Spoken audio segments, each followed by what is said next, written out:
मेरी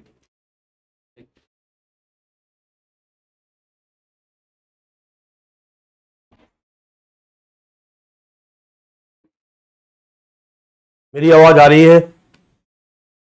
मेरी आवाज आ रही है? Good afternoon, good afternoon, good afternoon. मेरी आवाज आ रही है आप लोगों को? जय श्री राम, राधे राधे, नमस्कार। क्लास शुरू करते हैं।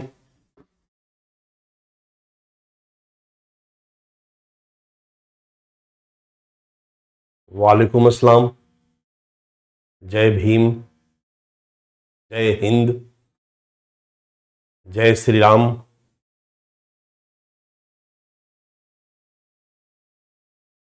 चलिए फिर से सभी को नमस्कार, सभी को गुड आफ्टरनून। हम लोग आज का नया टॉपिक आपके सामने स्क्रीन पर है। मैं दिखाई दे रहा हूं, सुनाई दे रहा हूं? All clear? All clear? आप लिखें ऑल क्लियर। हर हर महादेव। ऑल क्लियर बच्चा पार्टी, बच्चा पार्टी ऑल क्लियर, बच्चा party all clear, all clear, all clear. चलिए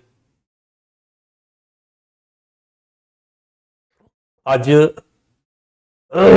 क्लास शुरू करते हैं हम लोग। और आज का टॉपिक है, आपकी स्क्रीन पर है, linkage of organise crime with terrorism. Directly आपके सिलेबस में दिया हुआ है।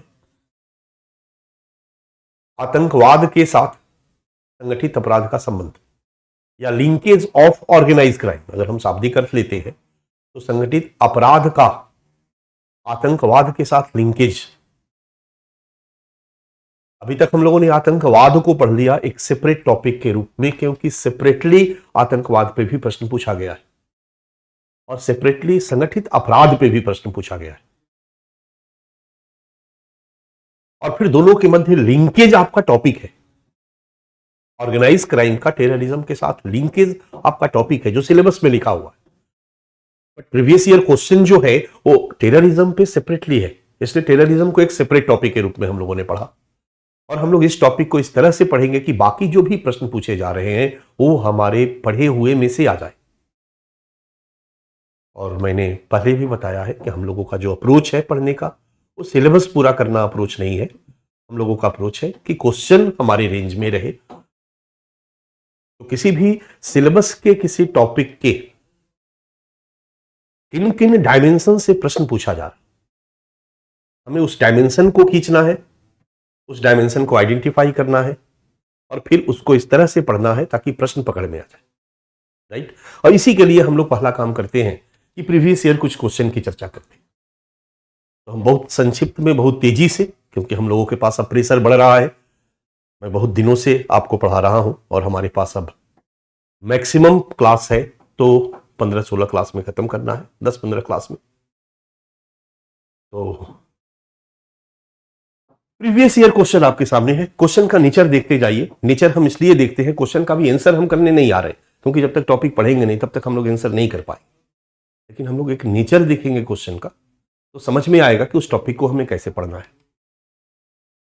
2023 का एक प्रश्न है आपके सामने। सीमा पार से शत्रुओं द्वारा हथियार, गोला बारूद, ड्रग्स आदि मानव रहित हवाई वाहनों की मदद से पहुंचाया जाना हमारी सुरक्षा के लिए गंभीर खतरा है। बॉर्डर सिक्योरिटी में भी इस टॉपिक को मैंने प्रश्न को डाला था। इस खतरे से निपटने के लिए किए जा रहे उपायों पर टिप्पणी कीजिए। तस्करी, ये ऑर्गेनाइज क्राइम का एक रूप है। तस्करी,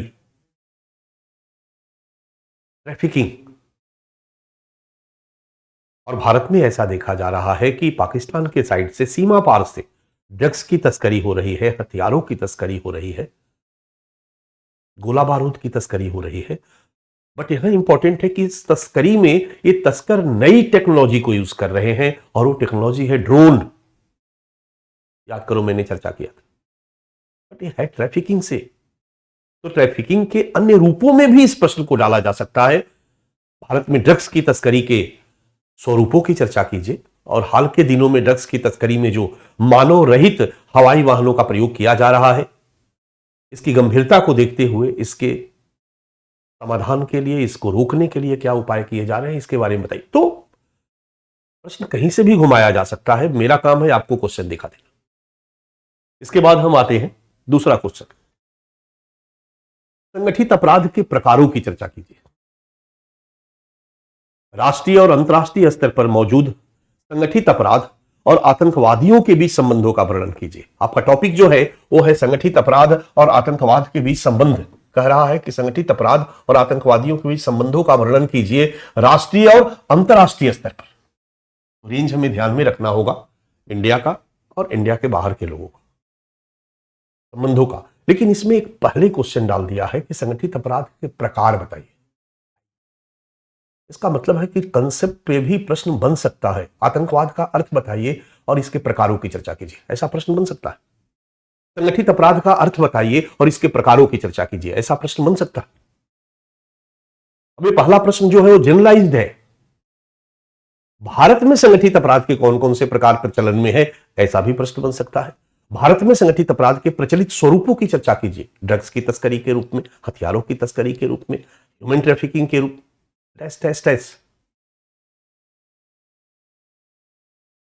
तो ये प्रश्न हमें बताता है कि कंसेप्ट को भी अच्छा से समझना होगा। संगठित अपराध क्या है, आतंकवाद क्या है, संगठित अपराध के कौन कौन से टाइप होते हैं, भारत में संगठित अपराध के कौन कौन से टाइप या स्वरूप प्रचलन में है, तब फिर दुष्परिणाम, कारण आदि आदि किए गए प्रयास आदि आदि की बात हम करेंगे। 2023 का प्रश्न मैंने दिखा दिया आपको, 2022 का प्रश्न मैंने दिखा दिया आपको, 2021 का एक प्रश्न देखिए। ये प्रश्न भी मैंने पीछे भी डाला था क्योंकि एक मिक्स टाइप का प्रश्न है। आतंकवाद की जटिलता और तीव्रता, इसके कारणों, संबंधों, अब आ गया संबंध यहां पर, तथा अप्रिय गठजोड़ों, संबंधों तथा अप्रिय गठजोड़ों, यह है संगठित अपराध के साथ संबंध। आप विश्लेषण कीजिए। आतंकवाद के खतरे के उन्मूलन के लिए उठाए जाने वाले उपायों का भी सुझाव दीजिए। आतंकवाद पर सेपरेट क्वेश्चन है, आतंकवाद की जटिलता और तीव्रता, इसके कारण के बारे में बताना है, और संगठित अपराध के साथ इसके जो लिंकेज है उसके बारे में भी आपको बताना है, और फिर आतंकवाद के खतरे के उन्मूलन के लिए उठाए जाने वाले उपायों का सुझाव भी दीजिए। तो सुझाव भी पूछा गया है। ये 2021 का क्वेश्चन है।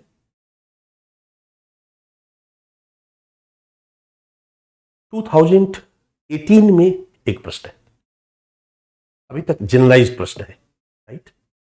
बट 2018 का प्रश्न बताता है कि केवल जनरलाइज नहीं पूछा जाएगा, किसी एक पर भी फोकस्ड होकर प्रश्न पूछा जाएगा।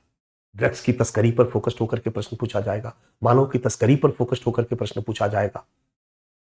अभी केवल ड्रग्स की तस्करी पर फोकस्ड क्वेश्चन है। देखिए, संसार के दो सबसे बड़े अवैध अफीम उगाने वाले राज्यों से भारत की निकटता ने, म्यांमार, इधर पाकिस्तान, अफगानिस्तान, भारत की आंतरिक सुरक्षा चिंताओं को बढ़ा दिया है। नशीली दवाओं के अवैध व्यापार, नशीली दवाओं के अवैध व्यापार, ड्रग ट्रैफिकिंग, ड्रग्स की तस्करी, यही है अवैध व्यापार, ट्रैफिकिंग, तस्करी, नशीली दवाओं के अवैध व्यापार और बंदूक बेचने, गुपचुप धन विदेश भेजने और मानव तस्करी जैसी अवैध गतिविधियों के बीच कड़ियों को स्पष्ट कीजिए, और इन गतिविधियों को रोकने के लिए क्या क्या प्रतिरोधी उपाय किए जाने चाहिए। सुझाव, इसमें ड्रग्स तस्करी भी है, हथियारों की तस्करी भी है, आर्म्स ट्रैफिकिंग भी है, ड्रग्स ट्रैफिकिंग भी है, ह्यूमन ट्रैफिकिंग भी है, इनके बीच क्या कड़ी है, मतलब स्वरूप पर फोकस्ड है, और फिर सुझाव पूछ रहा है,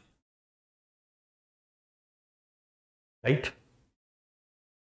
ये 2018 का प्रश्न है बच्चा। ये प्रश्न क्लियर कर दिया कि किस तरह से हमको इस टॉपिक को पढ़ना है, किस तरीके से इस टॉपिक को हमको तैयार करना है।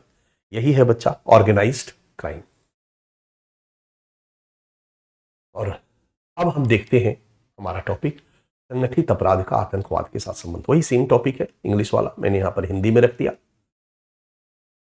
प्रीवियस ईयर क्वेश्चन की चर्चा के बाद फिर से हम अपने टॉपिक पर आ गए, और इस टॉपिक पर आने के बाद हम डायमेंशन खींचते हैं कि इस टॉपिक को हम कैसे पढ़ेंगे।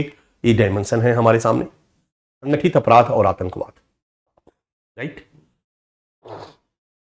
संगठित अपराध और आतंकवाद, आतंकवाद के बारे में, आतंकवाद भारत में, आतंकवाद का क्या अर्थ है और भारत में इसका क्या स्वरूप है, इसके बारे में भारत में आतंकवाद का टॉपिक हम लोग पढ़ चुके हैं, इसलिए यहां पर बहुत ज्यादा इसकी चर्चा की जरूरत नहीं है। दूसरा, संगठित अपराध के बारे में हम पढ़ेंगे। संगठित अपराध का क्या अर्थ है, क्या लक्षण है, संगठित अपराध क्या है, कंसेप्ट से पूछा जा रहा सवाल। और भारत में संगठित अपराध का स्वरूप, ये हो गया। फिर मेन जो टॉपिक का प्रश्न है संबंध। अब स्वरूप में हम आ जाएंगे तो हम ड्रग्स ट्रैफिकिंग, ह्यूमन ट्रैफिकिंग, तो जो ज्यादा प्रश्न पूछे जाने की संभावना है, जिस पर सरकार ज्यादा गंभीर है, ह्यूमन ट्रैफिकिंग एक इंपॉर्टेंट टॉपिक है आज के डेट में। हथियारों की ट्रैफिकिंग भी है, ड्रग्स तस्करी आज के डेट में सबसे बड़ी समस्या है और लगातार सरकार अभियान चला रही है।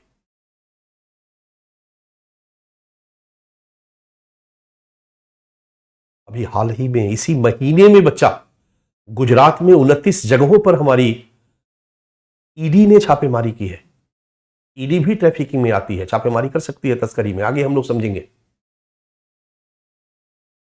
मनी लॉन्ड्रिंग से जुड़ा हुआ मुद्दा हो, ड्रग्स ट्रैफिकिंग से जुड़ा हुआ मुद्दा हो, ईडी की छापेमारी भी हो सकती है, पुलिस भी छापेमारी कर सकती है। अलग से इसके लिए टास्क फोर्स गठित करके भी ऑपरेशन चलाया जाता है।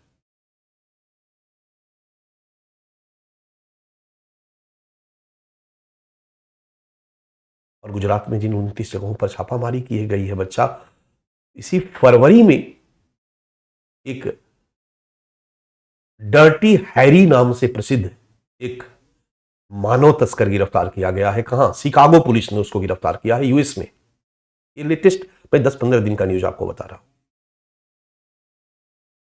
वो मानव तस्कर का एक सरगना है, एक गैंग चलाता है, उसका पूरा नेटवर्क है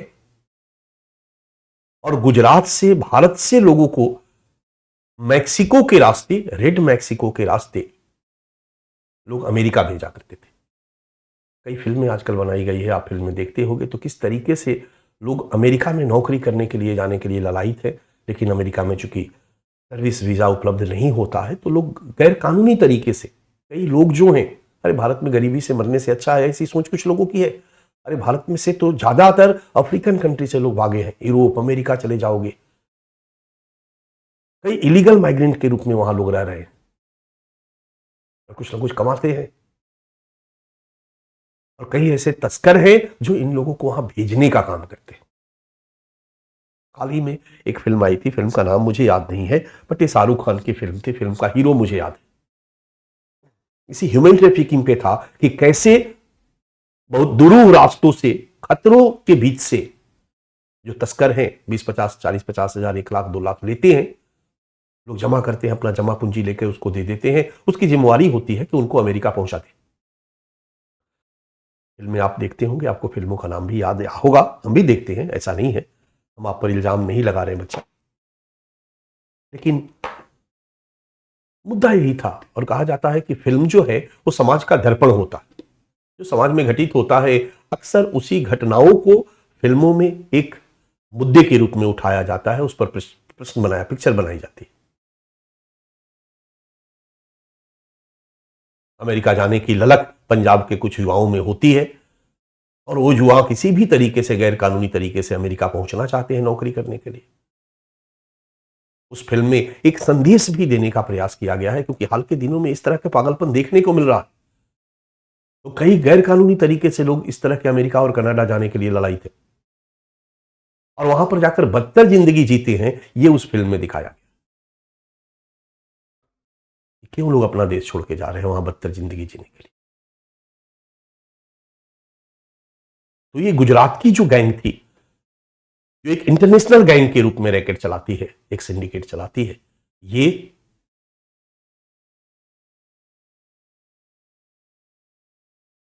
अभी शिकागो पुलिस ने उसको पकड़ा है, डर्टी हैरी को।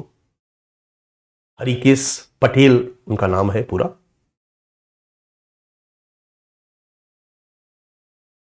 लॉरेंस बिश्नोई, अभी हाल में नाम सुना होगा। अभी एक करणी सेना के नेता को 1-2 महीना पहले, 3 महीना पहले हत्या की गई थी राजस्थान में।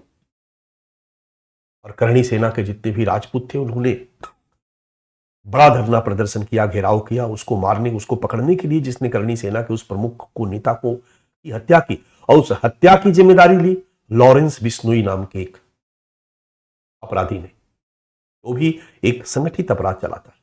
वो भी ड्रग्स की तस्करी में, सुपारी किलिंग में इन्वॉल्व है। ये सब लेटेस्ट संगठित अपराधी है। लॉरेंस डिसूजा का नाम आपने, लॉरेंस बिश्नोई का नाम आपने सुना होगा, अभी वो जेल में।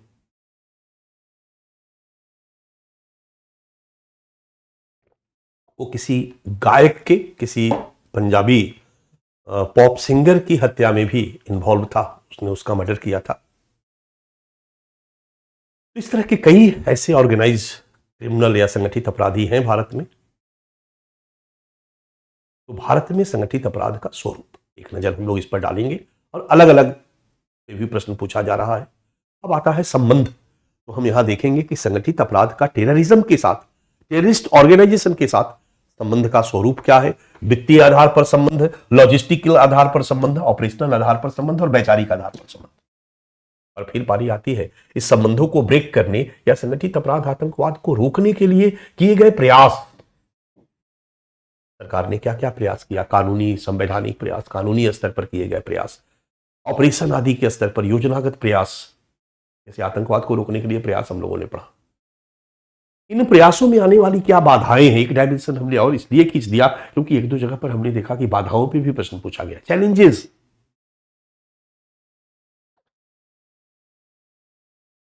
कश्मीर में आतंकवाद को खत्म करने के सामने जो चैलेंजेस है हमारी सरकार पर, वो क्या क्या है। वहां के आम जनता का इन आतंकी संगठनों के साथ पक्ष में होना, ये बहुत बड़ी चुनौती है, जिसके चलते हमारी सेना, हमारे जो फोर्सेज हैं वो तबाह हो जाते हैं, नहीं कर पाते। इसलिए हम नई स्ट्रेटेजी अपनाएंगे ना कि आम जनता का भरोसा पुलिस पर बने और उन पर भरोसा कमजोर हो। बहुत सारी चीजें हैं, ये सब बाधाएं हैं, चुनौतियां हैं, या फिर हमारा हथियार उतना आधुनिक नहीं होना, बहुत सारी चीजें हैं चुनौतियां में। तो क्या क्या बाधाएं हैं, एक डायमेंशन हमने बता दिया है। और लास्ट डायमेंशन है सुझाव, किसको कैसे आप दूर किया जा सकता है। सुझाव पे प्रश्न आप देख रहे हैं वो पूछे जा रहे हैं, दो दो प्रश्न सुझाव पे पूछे गए हैं। ये है इस टॉपिक का डायमेंशन। और इस टॉपिक का पहला टॉपिक है हमारा आतंकवाद का अर्थ, जिसको मैं पढ़ा चुका हूं, आपके सामने है। व्यक्तियों के समूह द्वारा आतंक, नॉट कोई व्यक्ति नहीं बच्चा, समूह द्वारा आतंक उत्पन्न करके सामूहिक लक्ष्य की प्राप्ति का प्रयास आतंकवाद कहलाता है। जब व्यक्तियों का कोई समूह किसी सामूहिक उद्देश्यों को प्राप्त करने के लिए, उद्देश्यों को प्राप्त करने के लिए, राष्ट्र राज्य की स्थापना के लिए, सामाजिक व्यवस्था में परिवर्तन के लिए, सामूहिक उद्देश्यों को प्राप्त करने के लिए अगर टेरर क्रिएट करता है और फिर उस प्राप्ति का प्रयास करता है, तो आतंकवाद कहलाता है। भारत में आतंकवाद का स्वरूप, राष्ट्रवादी आतंकवाद चर्चा हो चुकी है, बस मैं केवल आगे बढ़ रहा हूं। धार्मिक आतंकवाद, क्लियर है कंसेप्ट आपका। वामपंथी आतंकवाद, वामपंथी उग्रवाद जिसको आप कहते हो, नक्सलवाद जिसको आप कहते हो, नशा आतंकवाद, ड्रग्स टेररिज्म, जो आज के डेट में टेररिस्ट ऑर्गेनाइजेशन जो है वो भारत के युवा पीढ़ी को ड्रग्स की लत लगा करके बर्बाद करने में लगे हुए हैं। इसको ड्रग्स टेररिज्म, टेररिज्म का एक नया रूप, नया शब्द यूज किया जा रहा है। यह है आतंकवाद का अर्थ और भारत में प्रचलित आतंकवाद का स्वरूप।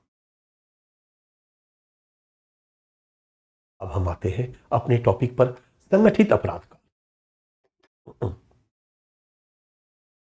संगठित अपराध का अर्थ, अब थोड़ा रिलैक्स हो जाते हैं, टॉपिक पर फोकस करते हैं। अपराध, क्राइम, आपने शब्द सुना होगा। सामान्य रूप से अगर हम अपने विषय के अर्थों में कहें तो शुरुआत में हमारे विषय में, सोशियोलॉजी में, जब कोई व्यक्ति समाज के नियमों से हटकर व्यवहार करता है तो उसी को क्राइम कहा गया। जो सामाजिक नियम है उससे हटकर किया गया व्यवहार क्राइम कहलाता है, अपराध कहलाता है। लेकिन आधुनिक परिभाषा अपराध की अलग है, क्योंकि समाज के नियम तो प्रथा परंपरा के रूप में भी है। इसलिए समाज के नियमों का उल्लंघन अपराध न कह करके उसके लिए लोगों ने शब्द दिया विचलन, डेविएंस। समाज के नियमों का उल्लंघन डेविएंस कहलाता है। तो फिर अपराध क्या है भाई? कानून का उल्लंघन अपराध का। तो किसी भी राज्य द्वारा निर्मित किसी राज्य के कानून का उल्लंघन करना अपराध का, ये अपराध है, अपराध की परिभाषा है। अब अपराध की परिभाषा लॉ में अगर एलएलबी करोगे तो अपराध की परिभाषा और गहन हो जाती है। और वहां पर होता है कि अपराध किसी व्यक्ति का वह कृत्य है, हमारा आपका कोई भी वो एक्शन जिससे राज्य के किसी कानून का उल्लंघन होता है, जिससे किसी को हानि होती है, जिससे किसी को हानि होती है,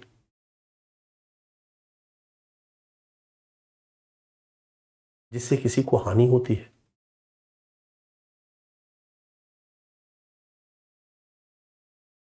जिसके लिए कोई ना कोई दंड का प्रावधान है। अगर दंड का प्रावधान नहीं है किसी कृत्य के उल्लंघन करने पर, नियम कानून के उल्लंघन करने पर, तो अपराध नहीं कहा जाएगा, दंड का प्रावधान है। और चौथा है जो इंटेंशनली किया जाता है, जो सुउद्देश्यपूर्ण होता है। अगर हमने किसी को गोली मारी, उसको कुछ नहीं हुआ, क्राइम नहीं है। गोली मारी, मर गया, घायल हो गया, और गोली मारना और मर गया, उसको हानि हुई, क्राइम है। बट तब भी क्राइम नहीं होगा यदि इस कृत्य को राज्य के कानून में अपराध न कहा गया। अगर राज्य का कानून है कि किसी को नहीं मारना चाहिए, कर मारना अपराध है, तब वो अपराध नहीं कहलाएगा। तो यहां हमने कानून का उल्लंघन किया, उसको हानि हुई, और इसके लिए दंड का प्रावधान है। 302 के तहत हमें आजीवन कारावास की सजा का प्रावधान हमारा कानून कह रहा है। तो हमारा यह कृत्य अपराध कहलाएगा, क्योंकि इसमें कानून का उल्लंघन भी शामिल है, दंड का प्रावधान भी है, और हमारे इस कृत्य से किसी को हानि भी हुई है, मर गया है। लेकिन चौथा तक तो इंटेंशनली यदि नहीं हो, सोचो गलती से मिसफायर हो गया, तो हमारे ऊपर 302 का मुकदमा नहीं चलेगा बच्चा। अगर एक व्यक्ति ट्रक चला रहा है, ट्रक के नीचे दूसरा व्यक्ति आकर के मर जाता है, तो उस ट्रक ड्राइवर को फांसी की सजा नहीं दी जाती है, उसके ऊपर 302 का मुकदमा नहीं चलता है, उसके ऊपर लापरवाही से गाड़ी चलाने का मुकदमा चलता है। लेकिन जैसे ही सिद्ध हो जाए कि उस व्यक्ति पर ड्राइवर ने जानबूझ के गाड़ी चढ़ाई थी, उसने सुपारी लिया था 10 लाख रुपए में क्या करने की, और जान करके गाड़ी चढ़ाई, यानी यदि इंटेंशनली उसने उसको मारा, ये जिस दिन सिद्ध हो जाए ना कोर्ट में, उसके ऊपर 302 का मुकदमा चलाया जाएगा, और फिर उस पर आजीवन कारावास या फांसी की सजा होगी। यह है क्राइम की परिभाषा। लॉ में, हमारे इंडिया में भी क्राइम को इसी रूप में परिभाषित किया गया है, अपराध को इसी रूप में परिभाषित किया गया है। हमारे बहुत से छात्र एलएलबी भी कर चुके होंगे या कर रहे होंगे, क्लास कर रहे होंगे, उनको ज्यादा पता है इस बात की। हमारा टॉपिक है संगठित अपराध क्या है, व्हाट इज ऑर्गेनाइज्ड क्राइम।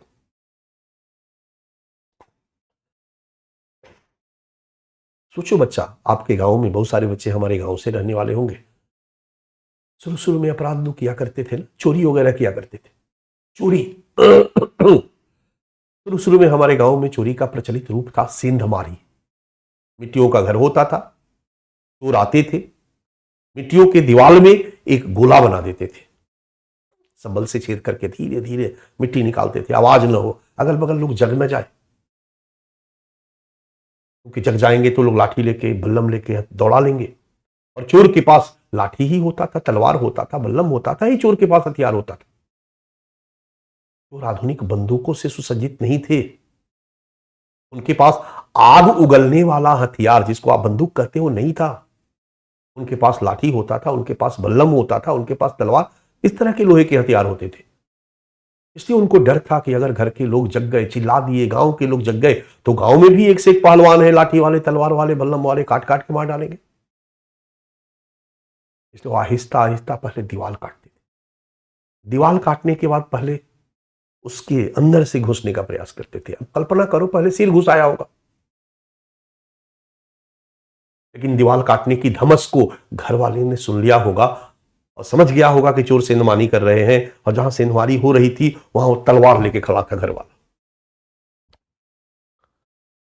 जैसे ही चोर ने अपना उसके अंदर से काट करके अपने सिर अंदर घुसने के लिए सिर घुसाया, मारा तलवार से खचा। ऐसी 2-4 घटनाएं हुई होगी तो हमारे चोर सतर्क हो गए होंगे। और फिर अगली बार से उन्होंने क्या किया होगा कि सिर घुसाने के बजाय धड़ घुसाना शुरू किया, पैर की तरफ से सेंधमारी की, पैर घुसाया। तो चोरी करने का, सेंधमारी का सबसे प्रचलित तरीका यही हो गया कि सेंध मारो, पहले पैर घुसाओ अंदर, धीरे धीरे धीरे धीरे अपने को अंदर ले लो, और अंदर लेने के बाद जाकर के पूरा दरवाजा खोल दो, फिर बाकी चोर अंदर घुस जाएंगे, सारा माल लेके गायब हो जाओ। अगर गलती से किसी ने पैर पे प्रहार कर दिया अंदर से, तो सिर लेके लोग भाग जाते थे, धड़ लेके लोग चोर भाग जाते थे, ताकि पहचान न हो सके कि कौन लोग था, कौन गिरोह था, कौन थी। अगर धड़ रह जाएगा तो नाम पहचान में आ जाएगा कि पप्पू है, और इस पप्पू के जितने भी जानने वाले हैं, साथी मित्र हैं, उनकी तलाश करेगी और पता लगा लेगी पिटाई करके। पहले खूब पिटाई भी होती थी चोरों की। अब न मानवाधिकार संगठन आ गया जो चोरों को पीटने से, मारने से रोकने लगा। जम के पिटाई होती थी। ब्रिटिश पुलिस का प्रभाव था हमारे ऊपर, आजादी के बाद भी बहुत दिनों तक चलता रहा।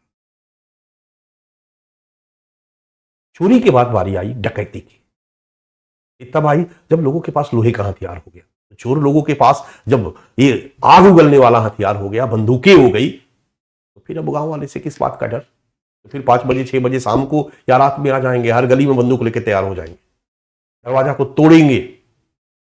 अब किसी को जगने का डर नहीं रहेगा, पूरा पोजीशन में है। डकैती, अब जगाकर लूट लेना, डकैती। धीरे धीरे डकैतों से बचने के लिए गांव के लोगों ने भी लाइसेंस लेना शुरू किया। सरकार ने लोगों को बंदूक का लाइसेंस देना शुरू किया ताकि वो खुद डकैतों का मुकाबला कर सके। डकैत को भी खतरा महसूस हुआ। लोगों ने भी डकैती से बचने के लिए अपने सामान को क्या करना शुरू किया, अपने सामान को बैंकों में रखना शुरू कर दिया। बैंकों में रखना शुरू कर दिया। तब शुरू हुआ डकैती के बाद इजी रहा कि किडनैप कर लो, क्योंकि घर में डकैती करने गए, पता चला कि बंदूक लेके वहीं बैठा हुआ है, गली में 2-4 लोग मारना शुरू कर दिए। खतरा है डकैती में। चोरों ने महसूस किया, डकैतों ने महसूस किया, और लूटे तो कुछ नहीं मिला, सब पित्तल का जेवर मिला। क्या भाई, तो सबने तो लॉकर में रख रखा है। कहा जाता है आवश्यकता आविष्कार की जननी होती है, कहा जाता है समस्याएं आविष्कार की जननी होती है। मनुष्य एक सृजनशील प्राणी है, वो अपनी समस्याओं का समाधान करता है और कुछ नया कुछ नया कुछ नया विकसित करता चला जाता है। हम लोगों ने अब डकैती के जगह पर अपहरण का धंधा शुरू किया। कौन मेहनत करने जाएगा यार, घर में घुसेंगे, लूटेंगे, कुछ नहीं मिला, तब लॉकर में लोगों ने रख दिया है। तो बेटे को उठा लो, परिवार के सदस्य को उठा लो और बोलो कि 10 लाख पहुंचा जाओ, 10 लाख पहुंचा जाओ, बेटा को छोड़ देंगे। अपहरण शुरू हुआ। अब चाहे तुम अपना लॉकर खोल के ले आओ, बैंक से ले आओ, कर्ज लेके ले आओ, 10 लाख तुम्हें देना पड़ेगा, नहीं तो हम आपके बच्चे का किडनैप कर लिए, हम नहीं देंगे। अपहरण आया, डकैती धीरे धीरे बंद हो गया। राइट, जब अपहरण आया उसमें भी कुछ समस्याएं आई। अपहरण करने के लिए गए, लड़का को उठा के गाड़ी में डाला, लेकिन भाग रहे थे, गाड़ी ही स्टार्ट नहीं हुई, पब्लिक ने दौड़ा दिया, पीट पीट के मार डाला। आधा हेडेक आया अपहरण। एक नया तरीका आया, हफ्ता वसूली, एक्सटॉर्शन। यहां पर अब हमें उठाना नहीं है गाड़ी से, हमें बस कह देना है 1 लाख महीना पहुंचा दीजिए, धंधा करना है तो। अब उठाने का झंझट ही नहीं है, 1 लाख रुपया आ गया, सब लोगों से, व्यापारियों से फिक्स कर दिया, बांध दिया। समझ में आ रहा है इसको? एक्सटॉर्शन आज के डेट में प्रचलित अपराध है।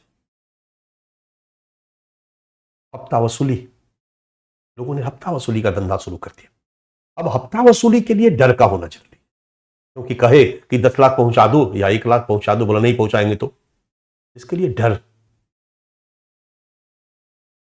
डॉन टाइप रहेंगे, चलेंगे, हथियार गाड़ी के अंदर नहीं रहेगा, हथियार बाहर निकला रहेगा, AK-56, AK-57, ऐसे ही धड़ धड़ धड़ धड़ हवा में फायर करेंगे। लोगों को नहीं मारेंगे, क्योंकि मारेंगे तो कभी कभी एक आध को मार के टेरर क्रिएट कर देंगे, भय का माहौल बनाएंगे, ताकि कहे कि 1 लाख पहुंचा दो तो फिर शाम को 1 लाख चला। जल्दी कोई विरोध न करे। इस तरीके से बच्चा अपराध बढ़ता चला गया और फिर अपराध के कई रूप विकसित होते चले गए। ये नॉर्मल चीजें। अभी काम को करने के लिए 10 लोगों का समूह बन गया और समूह बनकर के लोगों ने काम करना शुरू किया।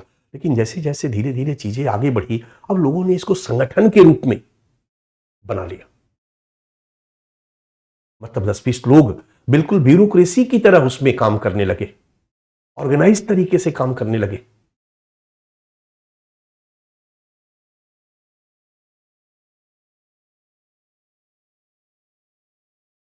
इसको कहा गया संगठित अपराध या सिंडिकेट क्राइम भी इसको कहा जाता है। गैंग क्राइम, कलुआ गैंग, नाम सुना होगा आपने किसी किसी का। कलुआ गैंग है, 10-15 लोग हैं जो डकैती करते हैं। कलुआ गैंग, फलाना गैंग, ढिकना गैंग। एक गैंग चला हुआ था, क्या था, गंजी बनियान गैंग या कुछ इस टाइप का नाम था। ये गैंग क्राइम है।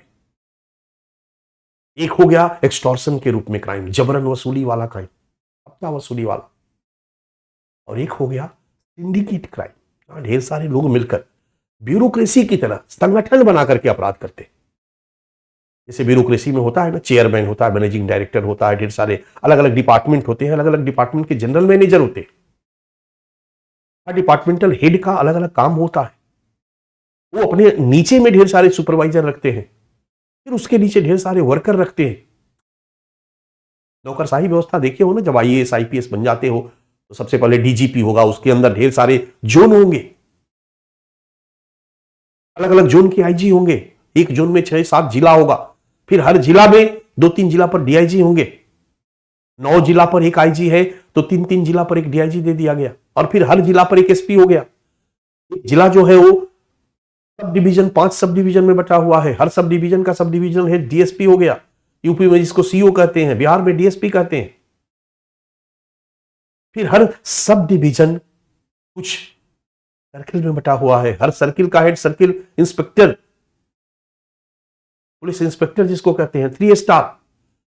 एक सर्किल में 5 थाने होते हैं, हर थाने का एक हेड होता है, इसको थाना इंचार्ज, SHO। यही है ना हमारी संरचना, पुलिस व्यवस्था की संरचना।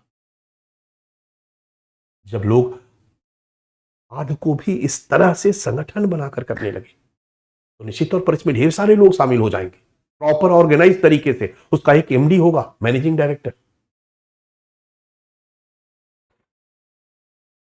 उसी को हम संगठित अपराध कहते हैं, उसी को बच्चा हम सिंडिकेट क्राइम कहते हैं। Okay, it's called syndicate crime, it's called संगठित अपराध। जब अपराध को संगठन के रूप में चलाया जाता है। संगठित अपराध का अर्थ यही है, व्यक्तियों के एक बृहद समूह के द्वारा संगठन के रूप में आपराधिक गतिविधियों का संचालन संगठित अपराध कहलाता है। व्यक्तियों का एक बृहद बड़ा वाला समूह के द्वारा चलाया जाता है। ध्यान देना, ये जो क्राइम है एक व्यक्ति इसमें नहीं कर रहा है, व्यक्तियों का समूह कर रहा है। और समूह में तो छोटा छोटा समूह गैंग कहलाएंगे, यहां बड़ा वाला समूह कर रहा है, इसमें ढेर सारे लोग होते हैं और ये समूह संगठन के रूप में अपराध करता है। संगठन के रूप में अपराध का मतलब इसके कुछ नियम होते हैं। नियम सबको कहां, डिवीजन ऑफ लेबर होता है, श्रम बटा हुआ होता है। तुम्हारा मिस्टर A, आपका काम है हफ्ता वसूली। मिस्टर B, आपका काम है सुपारी लेना, कॉन्ट्रैक्ट किलिंग। मिस्टर C, आपका काम है हथियारों की तस्करी। मिस्टर D, आपका काम है ड्रग्स की तस्करी। अलग अलग लोगों का अलग अलग हेड बना दिया गया। आप ड्रग्स तस्करी के जनरल मैनेजर हो, हेड हो। आप हथियारों की तस्करी के हेड हो। आप मानव तस्करी के हेड हो। आप कॉन्ट्रैक्ट किलिंग के हेड हो। आप हफ्ता वसूली अपहरण के हेड हो। आप कार उठाना, मोटरसाइकिल उठाना, साइकिल उठाना, इस तरह की चोरी के हेड हो। आप बैंक डकैती के हेड हो। आपराधिक कृत्यों को कुछ भागों में बांट दिया गया, इसको ऑर्गेनाइजेशन, नियम। और हर हेड के नीचे कुछ हेड हो गए, सब हेड हो गए। इस तरीके से जब अपराध संगठन के रूप में चलाया जाने लगे बच्चा, तो इसको हम संगठित अपराध कहते हैं। आपराधिक गति, ये सब थोड़ा सा माइक्रो लेवल पर बता इसलिए दे रहा हूं बच्चा, मैंने पूछा, प्रश्न पूछा गया, संगठित अपराध का अर्थ, संगठित अपराध के प्रकार।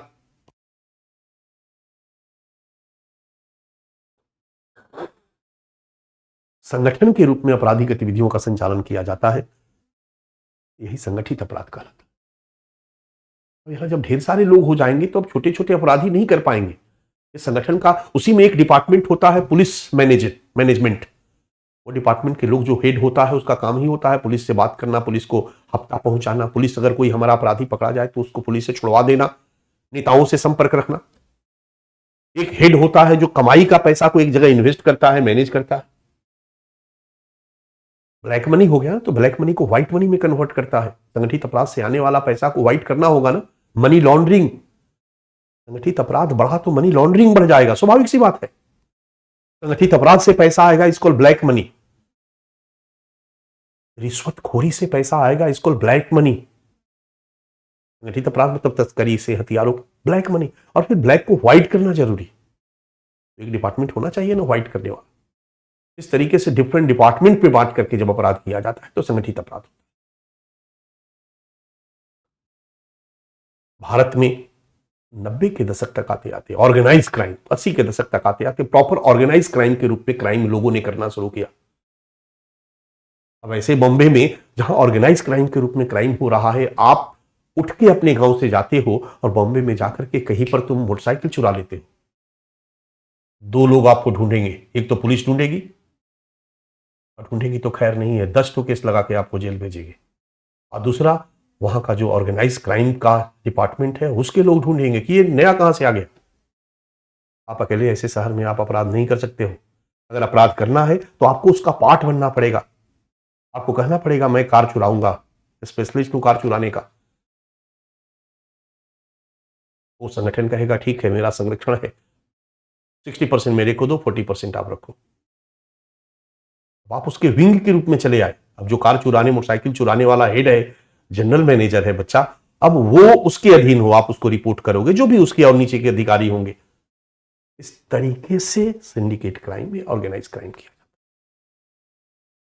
मेरे ख्याल से आपको समझ में आ गया होगा संगठित अपराध कहलाता है, व्हाट इज ऑर्गेनाइज क्राइम। और इंडिया में ऑर्गेनाइज क्राइम की शुरुआत 80 के दशक से प्रॉपरली होती, उसके पहले से ही शुरू हो जाती है। कैसे होती है उसकी भी थोड़ी सी कहानी मैं संक्षेप में आपको बताऊंगा। मैं आपको ऑर्गेनाइज क्राइम का एक उदाहरण, जो बेस्ट एग्जांपल है, दे रहा हूं। डी कंपनी नाम आपने सुना होगा।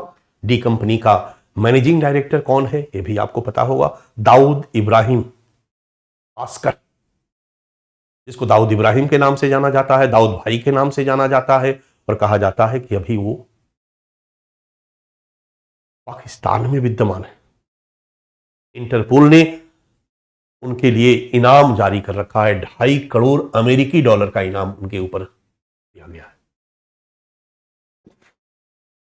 दाऊद इब्राहिम कास्कर, ऑर्गेनाइज क्राइम का डी कंपनी का हेड, भारत के लिए वांछित अपराधी और कई देशों के लिए वांछित। तस्कर भी है, हफ्ता वसूली सब पूरा उसके ऑर्गेनाइजेशन में तो सारा काम होता है। प्लस आतंकवादी के रूप में भी जाना जाता है, क्योंकि भारत में 1993 में बंबई बम विस्फोट जो हुआ था बच्चा, उसमें वो मोस्ट वांटेड था। हमारी सरकार ने उसको एक्यूज्ड बनाया।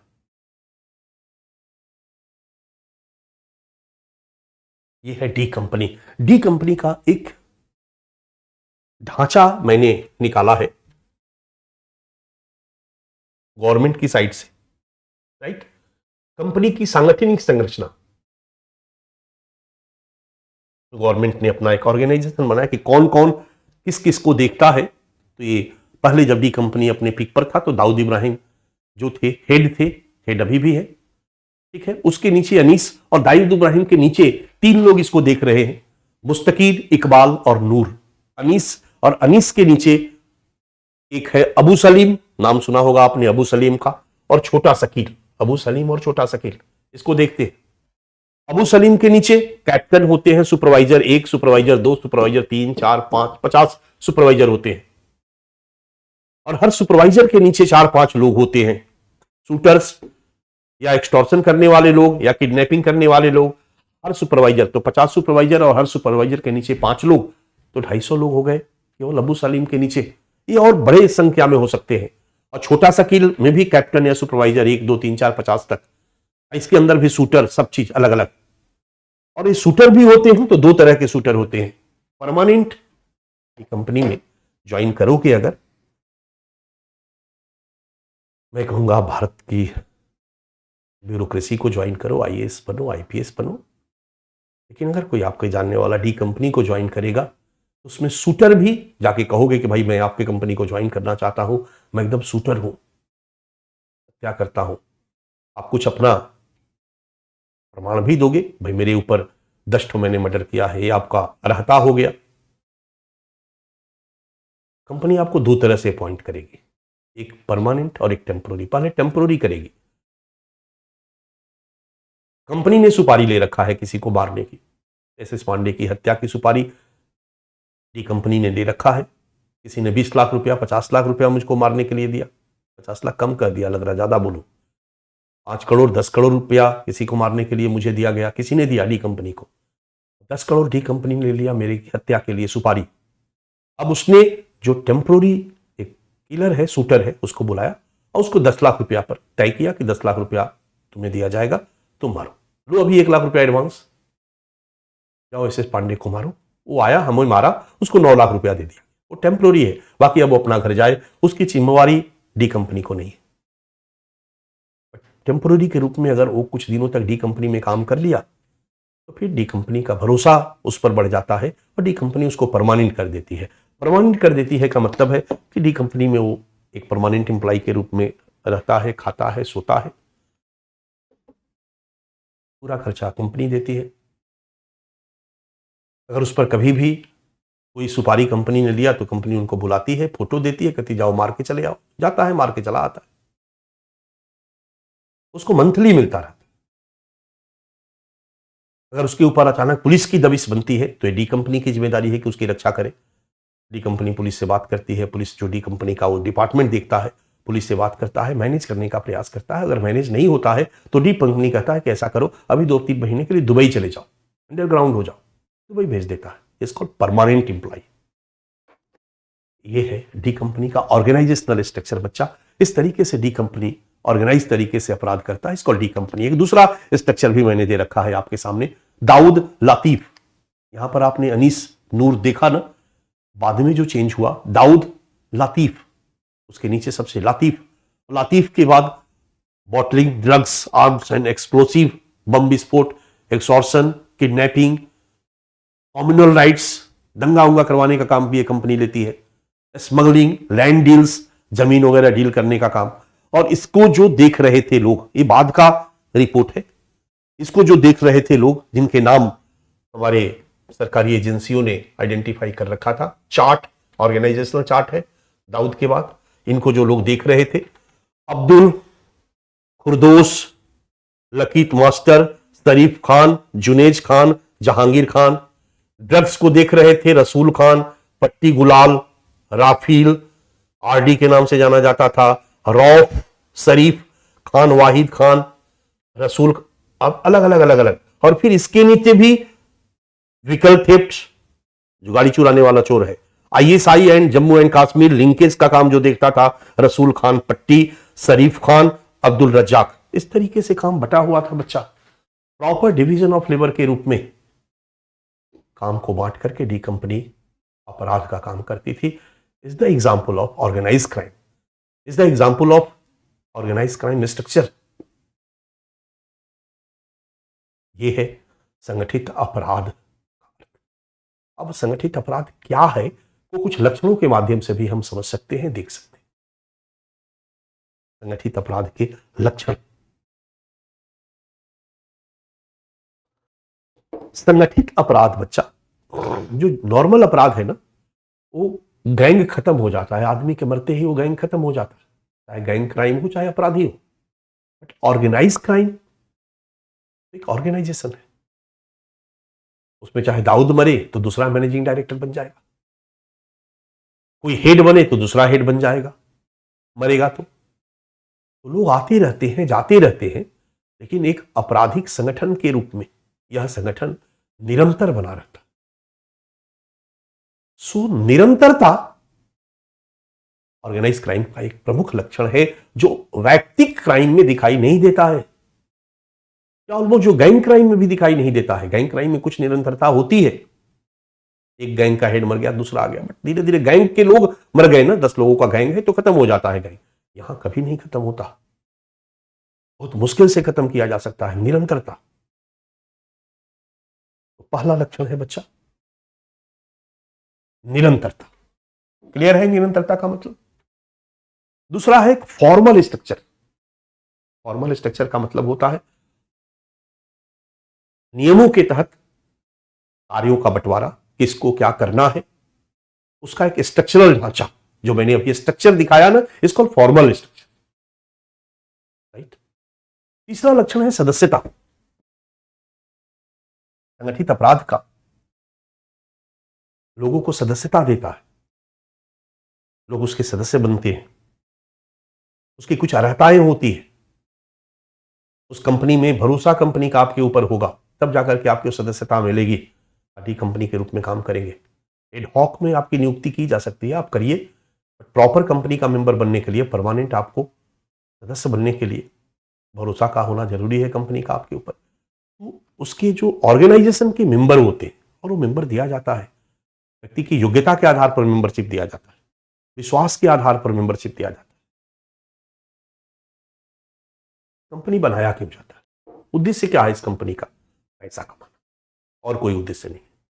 आतंकवादियों का, आतंकी संगठनों का उद्देश्य क्या है? लश्कर-ए तैयबा आतंकी संगठन है, इस्लामिक स्टेट आतंकी संगठन है, बट इसको हम संगठित अपराध नहीं कहेंगे, आपराधिक संगठन नहीं कहेंगे बच्चा।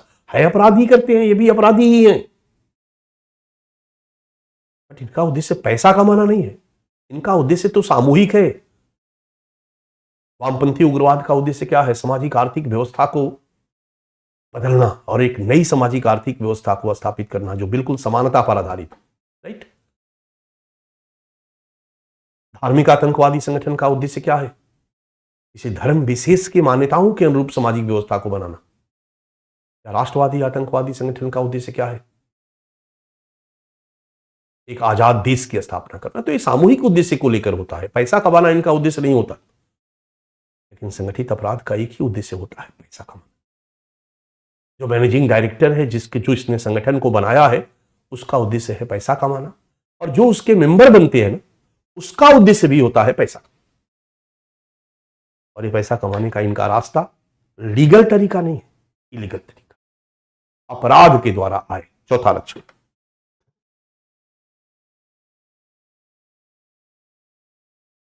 अपराध के द्वारा आए।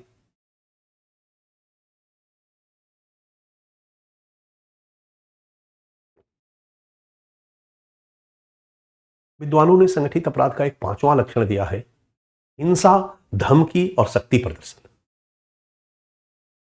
हिंसा, धमकी और शक्ति प्रदर्शन, जो संगठित अपराध है, बीच बीच में हिंसा करते रहते हैं ताकि इनका काम स्मूथली होता रहे, कोई सामान्य आदमी इनके विरोध में नहीं आए। पुलिस इनके विरोध में आएगी, बट अगर ये हिंसा, धमकी या शक्ति प्रदर्शन नहीं करेंगे तो आम जनता भी इसके विरोध में आ जाएगी, आम जनता पकड़ के मारना शुरू कर देगी।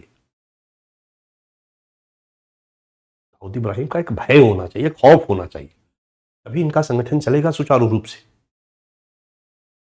और वो खौफ हिंसा के द्वारा, धमकी के द्वारा, शक्ति प्रदर्शन के द्वारा ही संभव है। इसलिए संगठित अपराध का एक कैरेक्टरिस्टिक्स है, एक लक्षण है हिंसा, धमकी और शक्ति प्रदर्शन। कहा जाता है कि संगठित अपराध अपराध है, और आज के डेट में अपराध बिना सरकार के संरक्षण के संभव नहीं है। इसलिए संगठित अपराध का एक कैरेक्टर है संरक्षण। संरक्षण, नेताओं का संरक्षण, मुख्यमंत्री का संरक्षण, किसी मंत्री का संरक्षण, सरकार का संरक्षण। क्योंकि अगर संरक्षण नहीं होगा और एक बार पुलिस अभियान चला दे तो बड़े बड़े संगठित अपराध को खत्म कर देगी। राज्य की पुलिस तो बहुत बड़ी ताकतवर चीज है। आज दाऊद इब्राहिम को पाकिस्तान का संरक्षण प्राप्त है, अगर पाकिस्तान की सरकार का संरक्षण नहीं हो तो एक दिन वहां नहीं टिक सकता। संरक्षण डी कंपनी का या दाऊद इब्राहिम का या ऑर्गेनाइज क्राइम का एक छठा लक्षण है। और सातवां लक्षण उद्यम के रूप में संचालन, इसको बिल्कुल एंटरप्रेन्योरशिप के रूप में संचालित किया जाता है। इसमें रिस्क लिया जाता है, लाभ हानि का मूल्यांकन किया जाता है, ये धंधा किया जाए, फायदा है या नहीं है, कुछ नया धंधा आ गया तो वही क्यों ना किया जाए। डी कंपनी ने भी साइबर क्राइम सेल खोला होगा ना जी। अरे यार ये क्या छुट भैया, छोटा छोटा चीज को चुराना है, कार चुराना, गाड़ी चुराना बहुत रिस्क है, चलो कुछ साइबर क्राइम टाइप चीज करते हैं, बैंक से करोड़ों रुपया उड़ा लेते हैं, कितना आसान काम है। अब उसने स्पेशलिस्ट बहाल किया होगा और वो गैंग, वो जो विंग है डी कंपनी का, वो साइबर क्राइम का काम कर रहा होगा। तो उद्यम के रूप में संचालन, इस तरीके से संगठित अपराध अपने आपराधिक गतिविधियों को संचालित करता है, आपराधिक गतिविधियों को ऑर्गेनाइज करता है। मेरे ख्याल से संगठित अपराध क्या है आपको समझ में आ चुका होगा। आतंकवाद और संगठित अपराध के मध्य अंतर क्या है ये भी आपको समझ में आ गया होगा, यदि अंतर पूछ दे तो। संगठित अपराध मुख्यतः तीन प्रकार के होते हैं।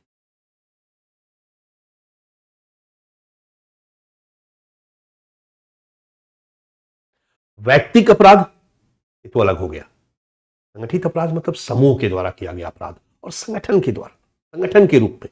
बट संगठन के रूप में छोटा मोटा संगठन और बड़ा संगठन, आधार पर तीन प्रकार बताए गए हैं संगठित अपराध के। गैंग क्राइम, इसमें 10-20 लोग होते हैं बच्चा, 10-20 लोगों का एक गैंग होता है, उसमें भी काम बांट देते हैं, बट फॉर्मल रूप से नहीं, इनफॉर्मल रूप से बांट देते हैं। बबलू तुम ये काम देखो, डब्लू तुम ये काम देखो, पप्पू तुम ये काम देखो, लाखन तुम ये काम देखो, इनफॉर्मली काम को बांट दिया जाता है।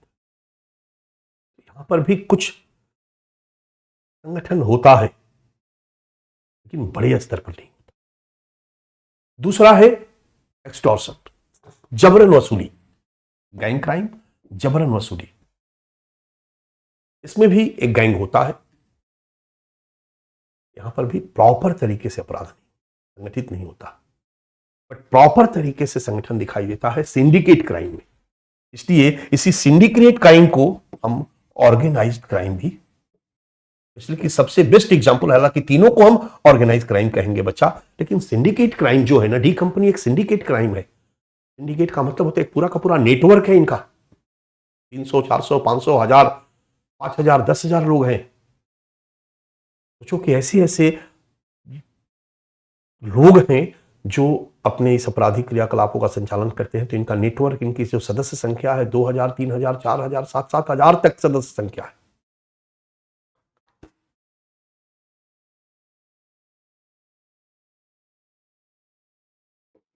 यही है बच्चा संगठित अपराध का अर्थ।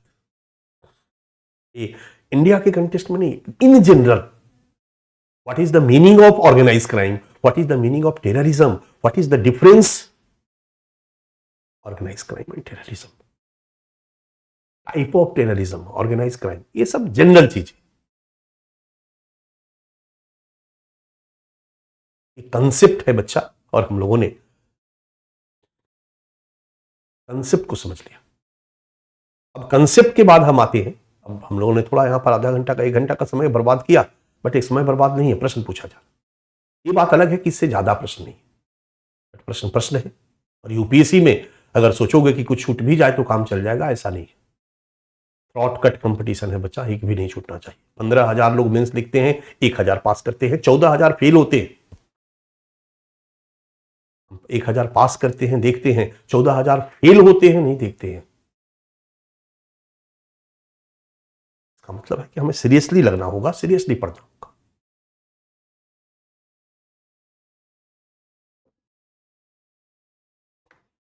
संगठित अपराध का, भारत में हम आते हैं अब संगठित अपराध। भारत में संगठित अपराध का स्वरूप, भारत में संगठित अपराध का स्वरूप।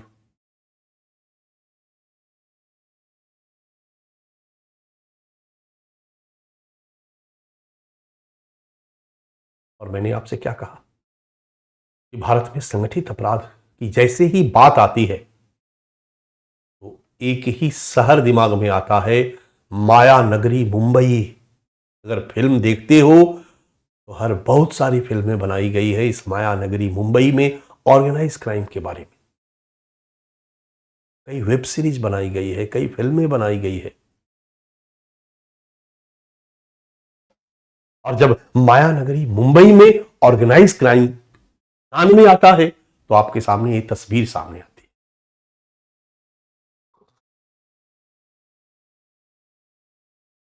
इस तस्वीर में आपको चार तस्वीर साफ तौर पे दिखाई दे रही है। सबसे ऊपर में मुझे लगता है इस तस्वीर को सबने पहचाना है, दाऊद इब्राहिम। दाऊद,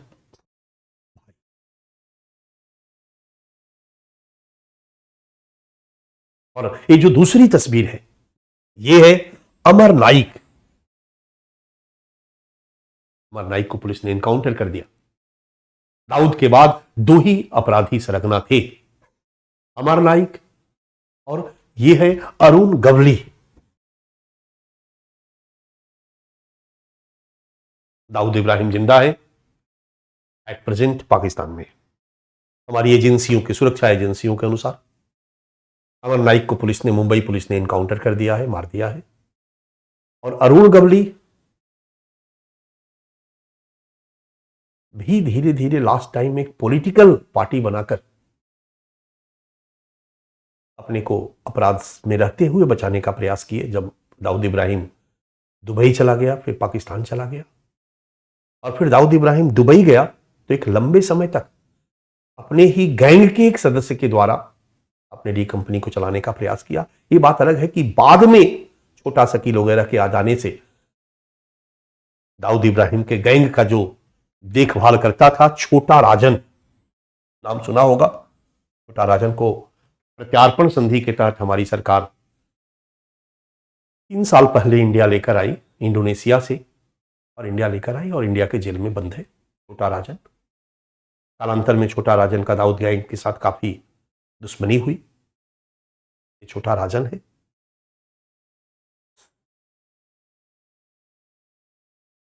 ये सब हमारे भारत के संगठित अपराध से जुड़े हुए प्रमुख लोग हैं। अब हम इन प्रमुख लोगों की जब बात करते हैं बच्चा, तो इन प्रमुख लोगों की पहले की थोड़ी बातें और वर्तमान जो आएगा ना, वर्तमान में लॉरेंस बिश्नोई का नाम हम कर सकते हैं, हैरी डर्टी का नाम हम ले सकते हैं, डर्टी हैरी, जिसकी मैंने चर्चा की। तो और जो आज की डेट में बिल्कुल एक्टिव है, विक्की गोस्वामी, नाम सुना होगा आपने। विक्की गोस्वामी केनिया भाग गया है। विक्की गोस्वामी एक ड्रग्स किंग माना जाता है, ड्रग्स लॉर्ड माना जाता है। एक हमारी फिल्म अभिनेत्री थी ममता कुलकर्णी, वो हमारी पुलिस ने, इंडिया पुलिस ने विक्की गोस्वामी के साथ, पता चला विक्की गोस्वामी के साथ उसने शादी की, और केन्या में रहते हुए विक्की गोस्वामी के सारे एक्टिविटीज को वही देखती है। और अभी 2022-23 में विक्की गोस्वामी को अमेरिका की पुलिस ने गिरफ्तार किया है, और विक्की गोस्वामी वहां के एक बहुत बड़े ड्रग्स माफिया के अगेंस्ट में गवाह बना है। अभी लेटेस्ट ये जो समाचार है, ये सब एट प्रेजेंट की कहानी, जो बड़े बड़े भारत के ऑर्गेनाइज क्राइम के हेड है। जब हम पहले की कहानी की बात करते हैं बच्चा, तो मुंबई में ऑर्गेनाइज क्राइम की शुरुआत 1960 के दशक से शुरू होती है, और 1960 से 1980 तक 20 सालों तक यहां 3 लोग प्रमुख होते हैं। 3 लोग प्रमुख होते हैं।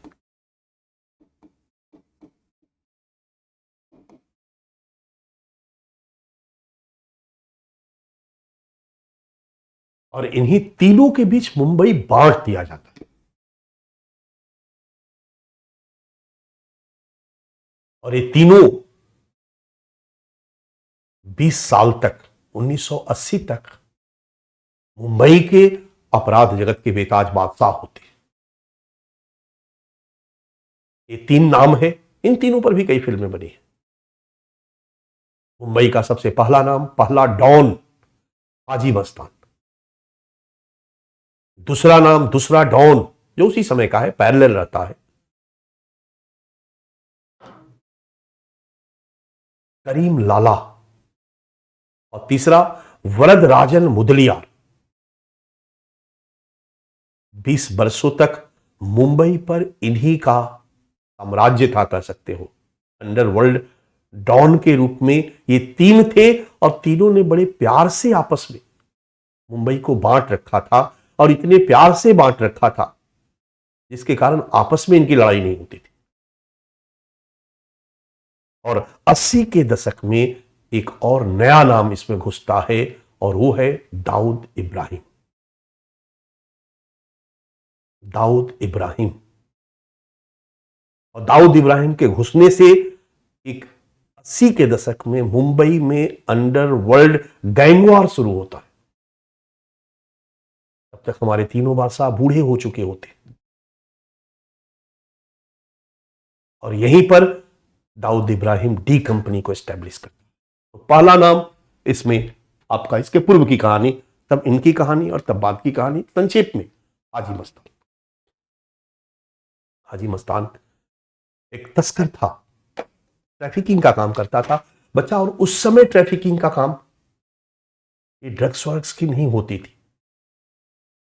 आप अगर 60-70 की फिल्में देखोगे, अमिताभ बच्चन की फिल्में देखोगे, शशि कपूर की फिल्में देखोगे, उसमें एक विलेन होता था, प्रेम चोपड़ा आदि आदि, ये लोग तस्करी का काम करते थे। तो ये तस्करी किस चीज की? सोने की तस्करी, सोने की बिस्किट की तस्करी, सोने की ईंट, सोने की तस्करी, विदेशी वस्तुओं की तस्करी। क्यों भाई? क्योंकि 1991 के पहले तक भारत में इकोनॉमिक रिफॉर्म लागू नहीं था। 13 कानून था, फॉरेन एक्सचेंज रेगुलेशन एक्ट। 13 बाद में फेमा के रूप में आया।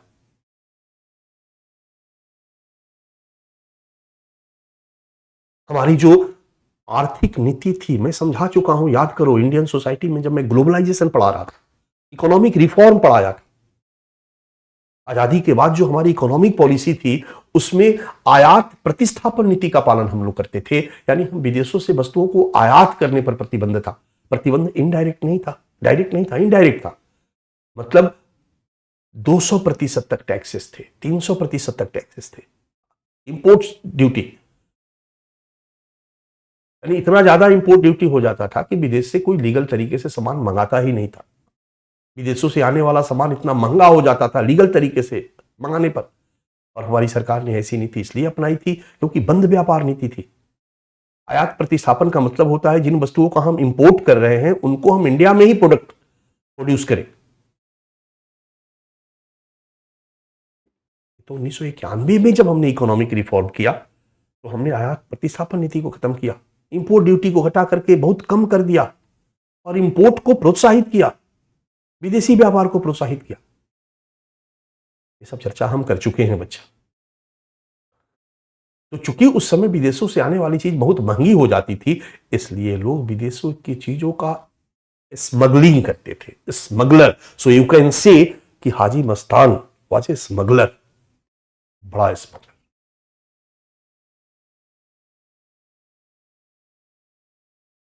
हाजी मस्तान इमरजेंसी में जेल जाता है। हाजी मस्तान इमरजेंसी में जयप्रकाश बाबू के संगत में आता है, काफी इन्फ्लुएंस होता है, बट ये शांति प्रिय आदमी हो जाता है। बहुत हथियार, एक खूंखार स्मगलर था यार।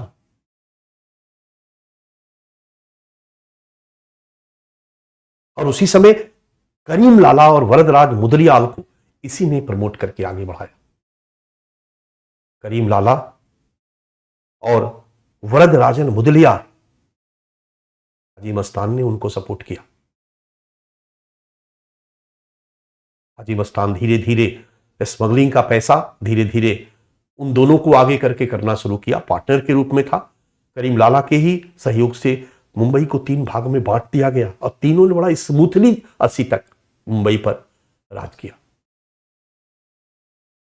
और सारे अपराध इनकी कंपनियों के द्वारा, इनके गैंग के द्वारा किए जाते थे और ये अलग अलग तीनों गैंग के हेड थे। लास्ट में इस अपराध के पैसे से हाजी मस्तान ही वो व्यक्ति था जिसने फिल्मी दुनिया को अपराध जगत से जोड़ा। ऐसे ढेर सारे लोगों को फंडिंग किया, वो निर्माता बन गए, फिल्म प्रोड्यूस करने लगे। और फिल्म प्रोडक्शन में पैसा किसका लगा हुआ था? मुंबई अंडरवर्ल्ड का पैसा लगा हुआ था। इसको अंडरवर्ल्ड, मस्तान का पैसा, वरदराजन मुदलियार का पैसा, करीम लाला का पैसा, ये हाजी मस्तान, शौकीन, सफेद कपड़ा पहनने वाला, एकदम मर्सिडीज पुरानी वाली, बड़ी बड़ी गाड़ियों पे चलने वाला, सिगार पीने वाला हाजी मस्तान। करीम लाला पठान थे।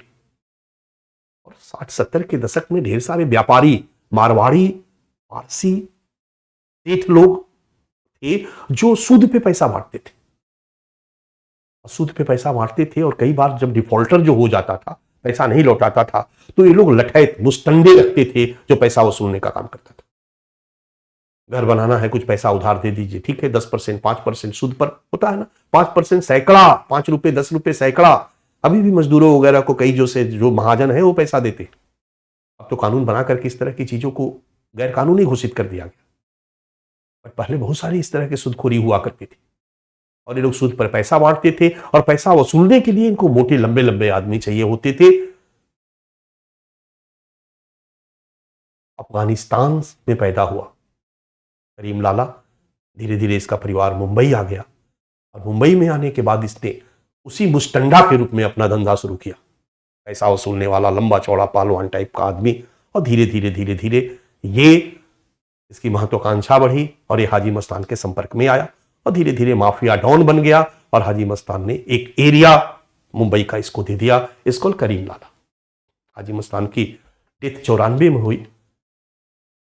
करीम लाला हाजी मस्तान से अधिक दिन तक जिंदा रहा। 80 के दशक के बाद तीनों रिटायर हो गए, एक तरह से अपराध जगत को तीनों ने छोड़ दिया। और तीसरा है वरदराजन मुदलियार। हाजी मस्तान और वरदराजन मुदलियार में पट्टा था। उन्हीं का कारण एक था कि दोनों के दोनों तमिलनाडु से थे। वरदराजन मुदलियार भी तमिलनाडु से मुंबई आया था। मुंबई आकर कुलीगिरी का काम करता था। कुलीगिरी से धीरे धीरे अवैध शराब का धंधा शुरू किया। उस समय अवैध शराब का धंधा भी चलता था। उसी समय चावल वाली थी, गैर कानूनी ढंग से राशन भी बेचा जाता था पहले बच्चा।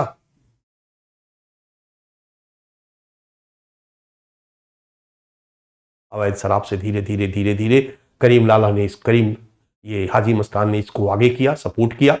तमिलनाडु के रहने के कारण हाजी मस्तान के संपर्क में आया और धीरे धीरे भी माफिया डॉन बन गया। और तीनों माफिया डॉन आपस में टकराए नहीं, मुंबई को बांट लिया। वरदराजन मुदलियार 84 में ही मर गया। 94 में हमारे हाजी मस्तान जी मरे, उसके बाद करीम लाला की मृत्यु होती है। ये थे प्रारंभिक 3 माफिया डॉन और ऑर्गेनाइज क्राइम की शुरुआत। क्योंकि मुंबई को 3 भागों में बांट दिए तो पूरे मुंबई में अपराध इन्हीं के अंदर हो रहा था। हफ्ता वसूली का काम हो, बैंक डकैती का काम हो, लूटने, यही सब लूट बटोटी होता था। गाड़ी उठा लिया, यही सब चोरी होती थी।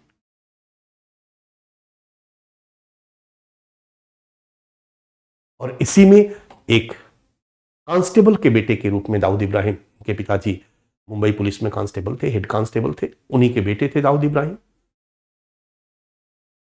और फिर दाऊद इब्राहिम का उभार होता है मुंबई के अंडरवर्ल्ड डॉन के रूप में। एक छोटे से गैंग में जाते हैं। फाइनली दाऊद इब्राहिम के भाई की हत्या कर दी जाती है। भाई के साथ ही गैंग बनाता है और भाई की हत्या में करीम लाला का नाम आता है। गैंगवार की शुरुआत हो जाती है। क्योंकि जब दाऊद इब्राहिम उभरता है तो तीनों घबरा जाते हैं। वरदराजन को लगता है, करीम लाला को लगता है कि हमारे क्षेत्र में वरद हो रहा है, हस्तक्षेप हो रहा। करीम लाला दाऊद इब्राहिम के भाई को मरवा देते हैं।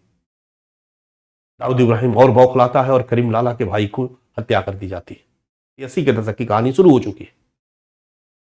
भाई की हत्या से करीम लाला टूट जाता है और करीम लाला का उम्र भी हो चुका है। हाजी मस्तान धीरे धीरे अपने को अलग कर लेता है। वरदराजन मुदलियार भी धीरे धीरे इससे अपने को अलग कर लेता है। लंबा जीना है, पैसा कमा लिए थे लोग, अब ज्यादा शासन करने बुढ़ापे में क्या जरूरत है, चलो हटाओ, यंगस्टर को छोड़ो। और करीम लाला भी भाई के मर जाने के बाद कमजोर होता है और वो भी धीरे धीरे छोड़ देता है। तीनों की हत्या नहीं हुई, तीनों मारे नहीं गए, तीनों स्वाभाविक मृत्यु, बीमारी वगैरह से भले मर गए। और यही 80 से उभरता है दाऊद इब्राहिम और डी कंपनी में 7,000 लोगों की टीम खड़ा करता है। 7,000 इसके सदस्य होते हैं इस कंपनी के, और 7,000 के सदस्यों के साथ ये ऑर्गेनाइज क्राइम की शुरुआत करता है और सारे अपराध इस डी कंपनी के छत्र छाया में डी कंपनी के साथ शुरू हो जाता है, कंपनी के द्वारा शुरू किया जाता है।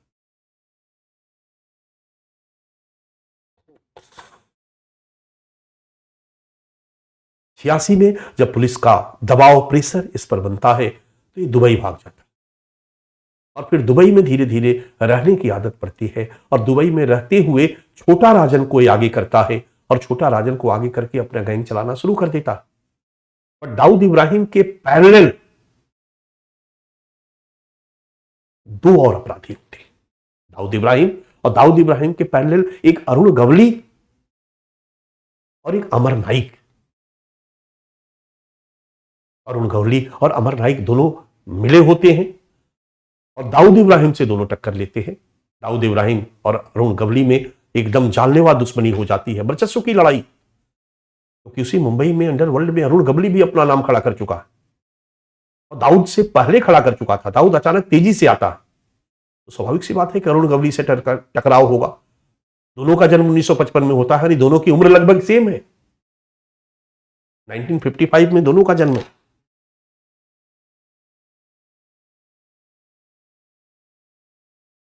एक शिवसेना के नेता की हत्या में अरुण गवली को जेल हो जाता है, सजा हो जाती है और जेल के अंदर रहते हुए अरुण गवली अंडरवर्ल्ड को कंट्रोल करता है और दुबई रहते हुए डी कंपनी के रूप में अपने अंडरवर्ल्ड को चलाता है। दाऊद इब्राहिम, अमर नाइक का इनकाउंटर हो जाता है। अश्विन नाइक, अमर नाइक का भाई, उसका हेड बनता है, लेकिन वो लंबा समय तक नहीं चलता है।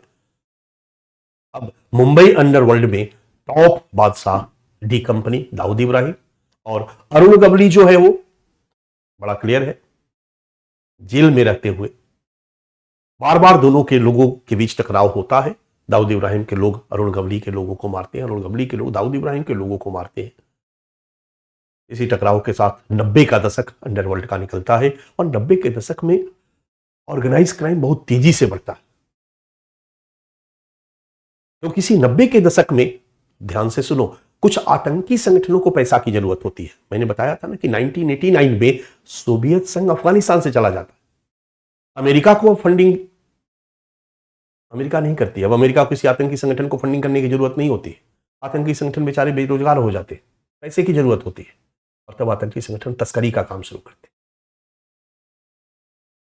और आतंकी संगठन डी कंपनी से संपर्क करते हैं। दाऊद भाई, ये क्या बंदूक लूटना, बंदूक करें, बैंक लूटना, कार लूटना, हफ्ता वसूल कर रहे हो यार, ड्रग्स बेचो, अंतरराष्ट्रीय स्तर का धंधा करो, करोड़ों का फायदा। और यहीं से डी कंपनी ड्रग्स की तस्करी में आ जाता है। बड़े स्तर पर आतंकी संगठन के साथ इनका लिंकेज बनता है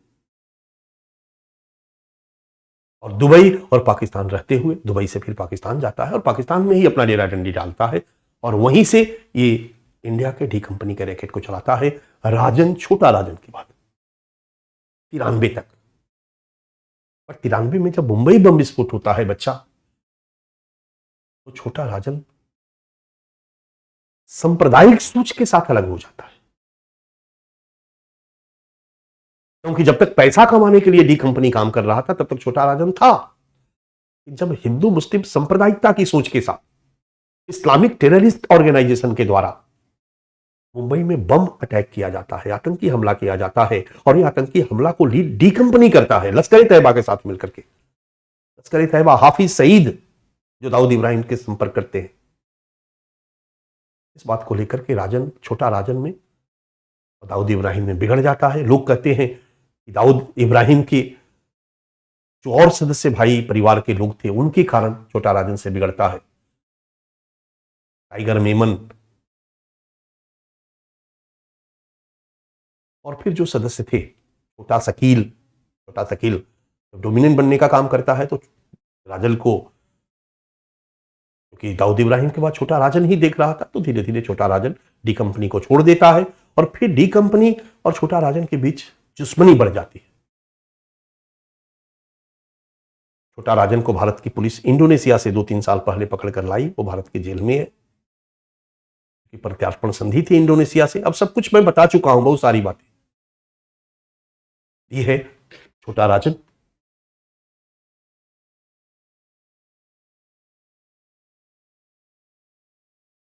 बहुत लोग कहते हैं कि डी कंपनी में इंडोनेशिया में भी छोटा राजन को डर था कि दाऊद इब्राहिम मरवा देगा वहां पर, इसलिए वो भारत में जेलों में आकर के अपने को सुरक्षित महसूस करने के लिए अपने को खुद गिरफ्तार करवाया। हमारी एजेंसियां ने कहा कि भाई इनको पकड़ा गया। छोटा राजन ये कुछ ऑर्गेनाइज क्राइम के जो पुराने पुराने हैं बूढ़े वाले टीम, उसका उदाहरण मैंने आपको दिया। एक ऑर्गेनाइज क्राइम का उदाहरण और है अब्दुल लतीफ का। अब्दुल लतीफ अहमदाबाद का एक संगठित अपराधी है। ये जुआ भी एक संगठित अपराध में था, पहले खूब चलता था जुआ और शराब की तस्करी, इसी दोनों से इसने अपने संगठित अपराध को खड़ा किया। ये भी हजारों लोगों की टीम के साथ संगठित अपराध करता रहा, मर गया, अभी नहीं, जिंदा है। और राजस्थान में, गुजरात में, महाराष्ट्र में जो भी शराब की अवैध शराब माफिया के रूप में इसको जाना जाता है, और बाद में आतंकवादी संगठनों के साथ इसका लिंकेज पाया जाता है। डी कंपनी के साथ इसका साठगांठ था, और हमारी जो एजेंसियां हैं उन्होंने इनके ऊपर जो आरोप पत्र दाखिल किया, इन पर जो इल्जाम लगाया गया, वो कहा गया कि जो गुजरात में दंगा हुआ इसी ने डी कंपनी के साथ हथियार लिए डी कंपनी से, और हथियारों को इसने यूज किया। यानी इनको भी आतंकी संगठनों के साथ लिंकेज बताया जाता है। अब्दुल लतीफ ये भी एक संगठित अपराधी रहे। राशिद खान कलकत्ता का, ये भी एक संगठित अपराधी है। शराब, अवैध शराब माफिया, मटका माफिया, मटका मतलब जुआ, पश्चिम बंगाल झारखंड में जुआ को मटका खेलना कहते हैं, मटका माफिया, अवैध शराब माफिया। राशिद खान 1993 में ही 16 मार्च 1993 को कलकत्ता में भी एक बम विस्फोट होता है, टेररिस्ट अटैक माना जाता है, और उसका मास्टरमाइंड उस पर एक्यूज किया जाता है कि यही राशिद खान उस में शामिल था। ठीक है, इसको आजीवन कारावास की सजा मिलती है। यह है राशिद खान। अब धीरे धीरे थोड़ा और आगे आते हैं। 90 के दशक के बाद आपके सामने एक और संगठित अपराधी है, हसन अली खान। हसन अली खान पूना से, हैदराबाद से था। इसने कबाड़ खाना से काम शुरू किया था। कबाड़ समझते हो ना, कबाड़ खरीदना, अखबार रद्दी का जो जो चीजें हैं उसको खरीदना, खरीद के बेचना। कबाड़ माफिया बन गया, कबाड़ का बादशाह बन गया, और धीरे धीरे पैसा घोड़े पर लगाना शुरू किया। और इसने, मतलब इसका कहोगे कि इनका अपराध क्या है, तस्करी करते हैं? नहीं, हथियारों की तस्करी नहीं, हफ्ता वसूली नहीं। ये कौन सा अपराध करते हैं भाई? ये संगठित अपराध के किस क्षेत्र में है? Money laundering. बड़े बड़े अपराधियों के पैसे को वाइट करते, मनी लॉन्ड्रिंग करते। हमारी एजेंसियों ने इनको मनी लॉन्ड्रिंग के आरोप में गिरफ्तार किया। हसन अली खान।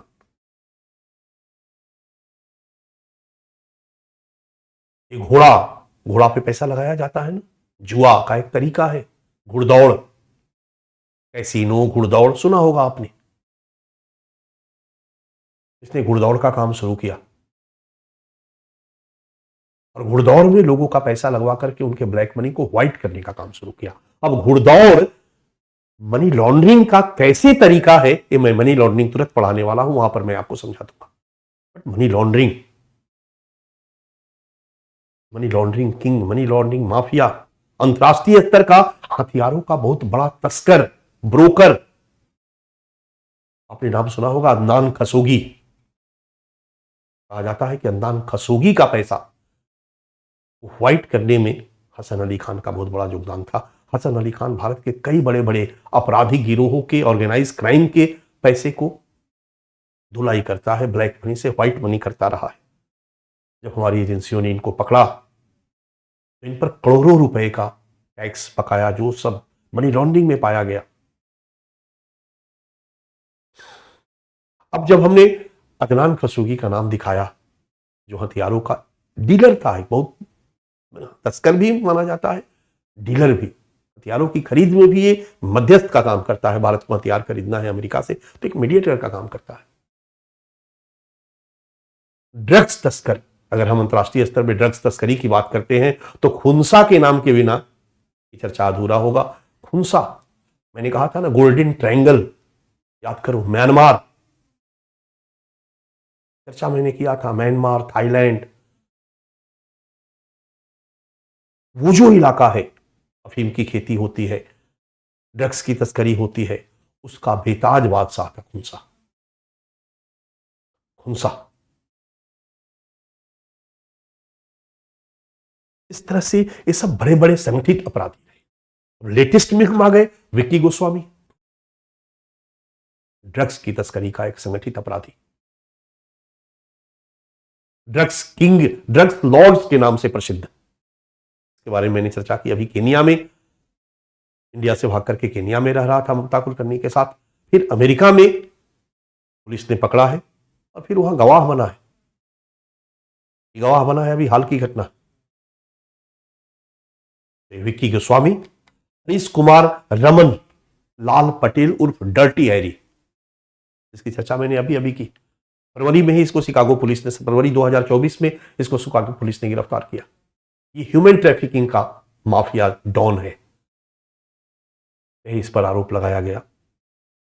और 29 जगहों पर गुजरात में मैंने कहा था कि छापेमारी अभी हाल में की गई, अभी 7-8 दिन पहले, न्यूज में सर्च करोगे मिलेगा। लोग ह्यूमन ट्रैफिकिंग का काम करते थे, इलीगल तरीके से लोगों को मैक्सिको के रास्ते अमेरिका भेजते थे। लॉरेंस बिश्नोई ड्रग्स की तस्करी, हथियारों की तस्करी, सब में इन्वॉल्व रहा।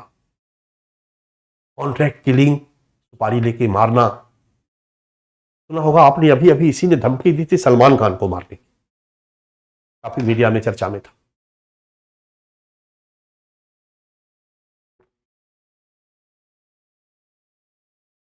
यह है भारत में संगठित अपराध का एक रूप। भारत में संगठित अपराध का एक परिचय देके फिर वही स्वरूप और प्रकार मैंने यहां डाल दिया।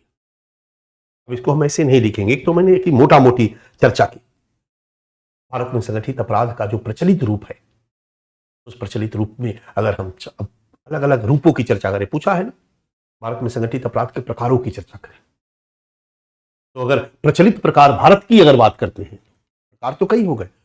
ड्रग्स तस्करी और अवैध मादक द्रव्य शराब का व्यापार। अब ड्रग्स की तस्करी, शराब की तस्करी, सबको हमने एक में ले लिया। भारत में एक व्यापक रूप से प्रचलित है। और ड्रग्स तस्करी तो आज के डेट में ऑर्गेनाइज क्राइम का एक बहुत प्रबल रूप है। और हमारी भारत की जितनी भी सुरक्षा एजेंसियां हैं, इस ड्रग्स ट्रैफिकिंग को रोकने के लिए लगातार छापेमारी कर रही है, लगातार काम कर रही है। अभी कुछ लास्ट महीने हमारी एजेंसियों ने छापेमारी की ऑपरेशन में एक नाव को पकड़ा है। नौसेना के साथ मिलकर के हमारी एनआईए ने ऑपरेशन किया है,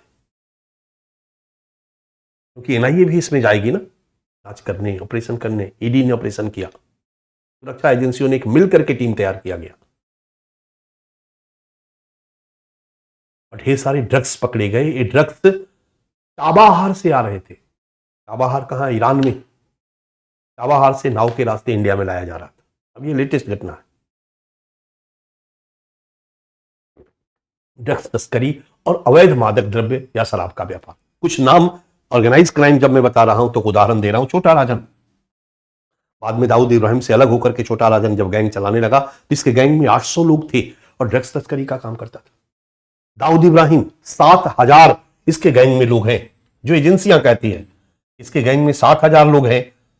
और अब्दुल लतीफ, 1000 की टीम है इसकी कंपनी में 1000 लोग काम करते हैं। कंपनी कह सकते हो, इसकी कंपनी में 1000 लोग काम करते हैं और ये ट्रैफिकिंग, ड्रग्स ट्रैफिकिंग का काम करते हैं। तो भारत में ड्रग्स, इसके अलावा नए नए जो लोग हैं उनकी चर्चा जो मैं अभी आपको पीडीएफ दूंगा तो कुछ नए लोगों की इसमें भी चर्चा कर दूंगा, क्योंकि नए लोगों के गैंग में कितने लोग हैं इसका एक आंकड़ा अभी हमारे गवर्नमेंट की एजेंसियों के पास नहीं है। बस उसका नाम है चाहे वो लॉरेंस बिश्नोई हो, चाहे वो डर्टी है, जो भी, बट ये सब एजेंसियों के रिपोर्ट है। उसी तरीके से ह्यूमन ट्रैफिकिंग में कई ह्यूमन ट्रैफिकिंग के कई रूप हैं। अभी अभी ढेर सारा ह्यूमन ट्रैफिकिंग होता है, इलीगल तरीके से अमेरिका पहुंचाना, यूरोप पहुंचाना।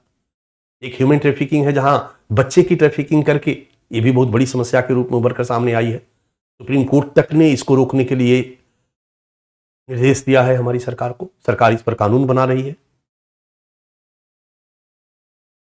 बच्चे का अंग बेच देना, बच्चे को हाथ पैर तोड़ के भीख मंगवाना, या फिर लड़कियों की तस्करी करके उनसे वेश्यावृत्ति करवाना, वो भी ह्यूमन ट्रैफिकिंग का पार्ट है। ह्यूमन ट्रैफिकिंग में एक माफिया रहा है जो काफी पॉपुलर रहा, अब्दुल कादिर, मुंबई, 800 लोगों की टीम रही इसके पास, और 800 लोगों के साथ ये ह्यूमन ट्रैफिकिंग का काम करता रहा। बांग्लादेश से, नेपाल से इसकी टीम जो है लड़कियों को लाते हैं, लड़कियों को लेके दुबई और अरब कंट्री में भेज देते हैं, तस्करी करते हैं। पिक्चर में देखते होगे ना, ढेर सारे जो जहाज जाता है पानी पे, उस जहाज में बड़े बड़े जो लोहे के सामान रखने वाले टैंक बने होते हैं, उसके अंदर लड़कियों को बैठा करके भेज दिया जाता।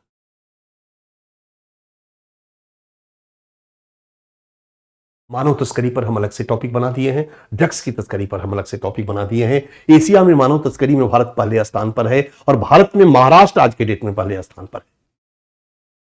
NCRB, national crime record bureau का रिपोर्ट है 2011 से जून 2014 तक 3.25 लाख बच्चे लापता हुए हैं। 3.25 लाख बच्चे 4 सालों में लापता हुए हैं, और इसमें 55% लड़कियां हैं। निश्चित तौर पर इनका प्रयोग वेश्यावृत्ति के रूप में किया गया होगा।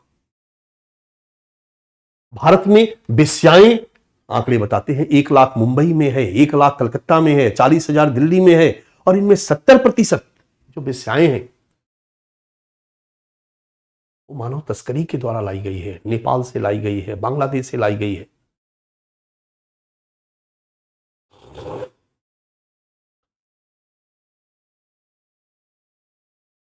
अक्टूबर 2014 में सुप्रीम कोर्ट ने केंद्र सरकार से बच्चों की तस्करी रोकने के लिए सख्त कदम उठाने और एक एजेंसी का निर्माण करने का निर्देश दिया, और सरकार ने किया। इस दिशा में सरकार काफी एक्टिव हुई सुप्रीम कोर्ट के इस निर्देश के बाद। ह्यूमन ट्रैफिकिंग पढ़ेंगे तो इन सारे निर्देशों की चर्चा डिटेल करेंगे हम लोग। ये सब है मानव तस्करी। भारत में ऑर्गेनाइज क्राइम के प्रचलित रूप या टाइप की बात करें तो ड्रग्स की तस्करी, मानव तस्करी, हथियारों की तस्करी, आर्म्स ट्रैफिकिंग, ये भी एक प्रमुख तस्करी का धंधा है। बहुत सारे अपराधी हैं जो हथियारों की तस्करी करते हैं। बड़े लेवल पर तो हथियारों की तस्करी बड़ी बड़ी जगहों पर सप्लाई की जाती है, जहां पर बड़े बड़े विरोधी संगठन है। नॉर्थ ईस्ट में मैंने बहुत बड़ा संगठन बना रखा है सरकार के खिलाफ, और अलग देश के लिए लड़ रहे हैं। जैसे लिट्टे संगठन था ना, उग्रवादी संगठन, तो ऐसे ऐसे संगठन तो थोक भाव में हथियार खरीदते हैं, और दुनिया में बड़े बड़े जो तस्कर हैं वो इस हथियारों को उनको सप्लाई करते हैं। जहाज पे हथियार लाद कर आया जाता है। बंगाल की खाड़ी में एक जहाज पकड़ा गया था, चीन का जहाज था, और उस जहाज में एक ब्रिगेड के बराबर हथियार लदा था। एक ब्रिगेड में 5,000 सिपाही होते हैं बच्चा, एक बटालियन में 1,000, एक बटालियन होता है ना, बटालियन मतलब एक बटालियन मतलब लगभग 1,000 लोग एक बटालियन में होते हैं। सीआरपीएफ के एक बटालियन में 1,000 सैनिक, अधिकारी, कर्मचारी सब मिला के होते हैं। उस तरह से एक ब्रिगेड, सेना के एक ब्रिगेड में 5,000 लोग होते हैं, तो 5,000 लोगों को ये बराबर उसमें हथियार लदा हुआ था। चाइना ने कह दिया कि मैं नहीं जानता हूं।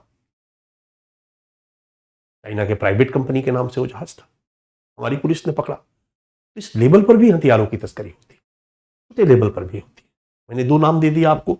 सऊदी अरब का अदनान खशोगी, जिसका चर्चा, जिसका फोटो मैंने दिखाया था, जिसके पैसे को मनी लॉन्ड्रिंग के माध्यम से हसन अली खान वाइट कर रहा था। और दूसरा आफ्ताब अंसारी। आफ्ताब अंसारी का चर्चा मैंने कभी किया होगा, याद होगा। आफ्ताब अंसारी, जब हम लोग बनारस में पढ़ते थे, बीएचयू में मैं जब पढ़ता था, उस समय आफ्ताब अंसारी का नाम वहां चर्चित हुआ था बनारस में।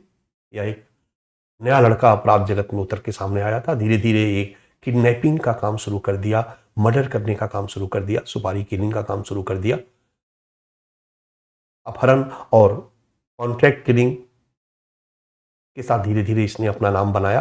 फिर पुलिस ने इसको गिरफ्तार किया, ये तिहाड़ जेल में गया और तिहाड़ जेल में 95 में गया। 95 में जब तिहाड़ जेल में गया तो तिहाड़ जेल में ही इसकी मुलाकात जैसे मोहम्मद के मसूद अजहर से होती है। याद करो, मसूद अजहर 94 में गिरफ्तार किया गया था, तिहाड़ जेल में था और उसी को छुड़ाने के लिए इंडिया के प्लेन को हाईजैक किया गया था बच्चा। और बाहर निकलने के बाद उसने अपना एक संगठन बनाया था जैसे मोहम्मद। ये वही जैसे मोहम्मद है जिसने पठानकोट हमला की जिम्मेवारी ली थी। हमने लगभग सारी बातें बता दी। अब हम लोग बस केवल समझते चले, दिमाग में कंसेप्ट बनाते चले। मैटर आपके सामने है। जब मसूद अजहर से मुलाकात होती है आफ्ताब अंसारी की, तो मसूद अजहर से बातचीत होती है। मसूद अजहर कहता है क्या कर रहे हो, आओ हथियार बेचते हैं। क्योंकि 90 के दशक में जो भी अफगानिस्तान बेस्ड आतंकी संगठन थे उनको पैसे की जरूरत थी। पाकिस्तान से जाके अफगानिस्तान में आतंकी हमला करते थे, पाकिस्तान उनको पैसा देता था, पाकिस्तान को पैसा अमेरिका देता था। सोवियत संघ के विघटन के बाद अब अमेरिका ने पैसा देना बंद कर दिया। इनको पैसा चाहिए था, इन्होंने हथियारों की तस्करी करनी शुरू की। तो हथियारों की तस्करी करेंगे तो कैसे करेंगे? एजेंट चाहिए जो बेचे। इंडिया में कौन बेचेगा? आफ्ताब अंसारी। आफ्ताब अंसारी ने कहा कि डन, मैं बेचूंगा। और फिर आफ्ताब अंसारी ने एक पूरी टीम खड़ा की और टीम खड़ा की नेपाल के रास्ते, म्यांमार के रास्ते हथियार आता था। और उत्तर प्रदेश के जितने भी माफिया हैं, मुख्तार अंसारी से लेके फलाना ढिकना, जो भी नाम सुने हो, उत्तर प्रदेश, बिहार, इनके पास सुनते हो ना, AK-56, AK-57, 58, 59, जो भी हो, जो हथियार हैं, इन तक वो हथियार कहां से पहुंचे? तस्करी से, हथियारों की तस्करी से अवैध हथियार आए और वो लाया आफ्ताब अंसारी। आफ्ताब अंसारी आज के डेट में हथियारों की तस्करी का एक बहुत बड़ा ये बना। 500 लोगों की टीम के साथ कंपनी बना करके हथियार की तस्करी। कंपनी मतलब रजिस्ट्रेशन नहीं कराया, भारत के कंपनी एक्ट में रजिस्टर्ड है। संगठित अपराध का आज के डेट में बहुत प्रमुख काम चल रहा है हवाला और मनी लॉन्ड्रिंग। हवाला होता है बच्चा, मनी लॉन्ड्रिंग पढ़ाऊंगा तो मैं हवाला भी समझा दूंगा कि किसी देश के या किसी जगह के पैसे को ब्लैक तरीके से, इलीगल तरीके से एक जगह से दूसरी जगह पहुंचाना, एक व्यक्ति से दूसरे के पास पहुंचाना। इंडिया में भी हवाला हो सकता है। जैसे बहुत से लोगों को, हमको मुंबई में किसी को 5 लाख रुपया देना, राइट, मुझे देना है। अब मुंबई में 5 लाख रुपया कैश लेके जाऊं और आज ही देना है। बैंक से ट्रांसफर कर नहीं सकता हूं क्योंकि फिर सारा GST से लेकर TDS सब कुछ काटना पड़ेगा। हमें दिखाना पड़ेगा कि मेरे पास ये पैसा कहां आया। मेरे पास 5 लाख जो है वो ब्लैक मनी है, वही उसको दे देना है। तो मैं किसी हवाला एजेंट को पकड़ूंगा। अब तुम हवाला एजेंट हो, मान लो, तो तुम हवाला एजेंट हो, मैं कस्टमर हूं। मैं जाके कहूंगा तुमसे कि भैया मुझे 5 लाख रुपया मुंबई में मिस्टर एक्स को देना है। मिस्टर एक्स को देना है, एक्स एक आदमी है, मैंने उससे कुछ सामान लिया है, उसके बदले में उनको पेमेंट करना है, मुझे 5 लाख रुपया। तुम कहोगे चिंता मत कीजिए, 0.5% मुझे दे दीजिएगा। 1% 10,000 होता है। अगर 10 लाख देना है तो 1% 10,000 होता है। आप 5,000 रुपये दे दीजिएगा, हमें क्या दिक्कत है 5,000 देने में। हमने डन दिया। अब जब तुम हो तो तुम्हारी इसी तरह का एजेंसी मुंबई में भी है, राइट। और मुंबई में कोई आदमी है जिनको दिल्ली में पेमेंट करना, दिल्ली से कुछ खरीदे, उन्होंने भी हवाला एजेंट को पकड़ रखा है कि भैया मुझे 5 लाख रुपया दिल्ली में जाना। हवाला वहां एजेंट ने उनसे 10 लाख रुपया ले लिया, 10 लाख प्लस 5,000, 10,000 जो भी है कमीशन ले लिया, 10,000, 10 लाख रुपया ले लिया। और मुझसे भी 10,000 रुपया ले लिया। उन वाले से पैसा से जो 10 लाख रुपया उनके पास है उनको वहां दे दिया, और मेरा वाला पैसा जिनको यहां देना था यहां दे दिया। अब समझ में आ चुका होगा, इस कॉल हवाला। और ये नेशनल लेवल पर और इंटरनेशनल लेवल पर, दोनों लेवल पर होता है। ब्लैक मनी का हस्तांतरण इलीगल तरीके से। और मनी लॉन्ड्रिंग का मतलब होता है ब्लैक मनी को व्हाइट मनी में कन्वर्ट करना। और चूंकि जैसे जैसे भारत में संगठित अपराध बढ़ा, ढेर सारा पैसा आया, और तस्करी से जो पैसा आएगा बच्चा वो ब्लैक मनी होगा, वो अकाउंट में ट्रांसफर नहीं होगा। या रिश्वत लेकर के जो पैसा आता है वो ब्लैक मनी होता है, अकाउंट ट्रांसफर नहीं हो सकता।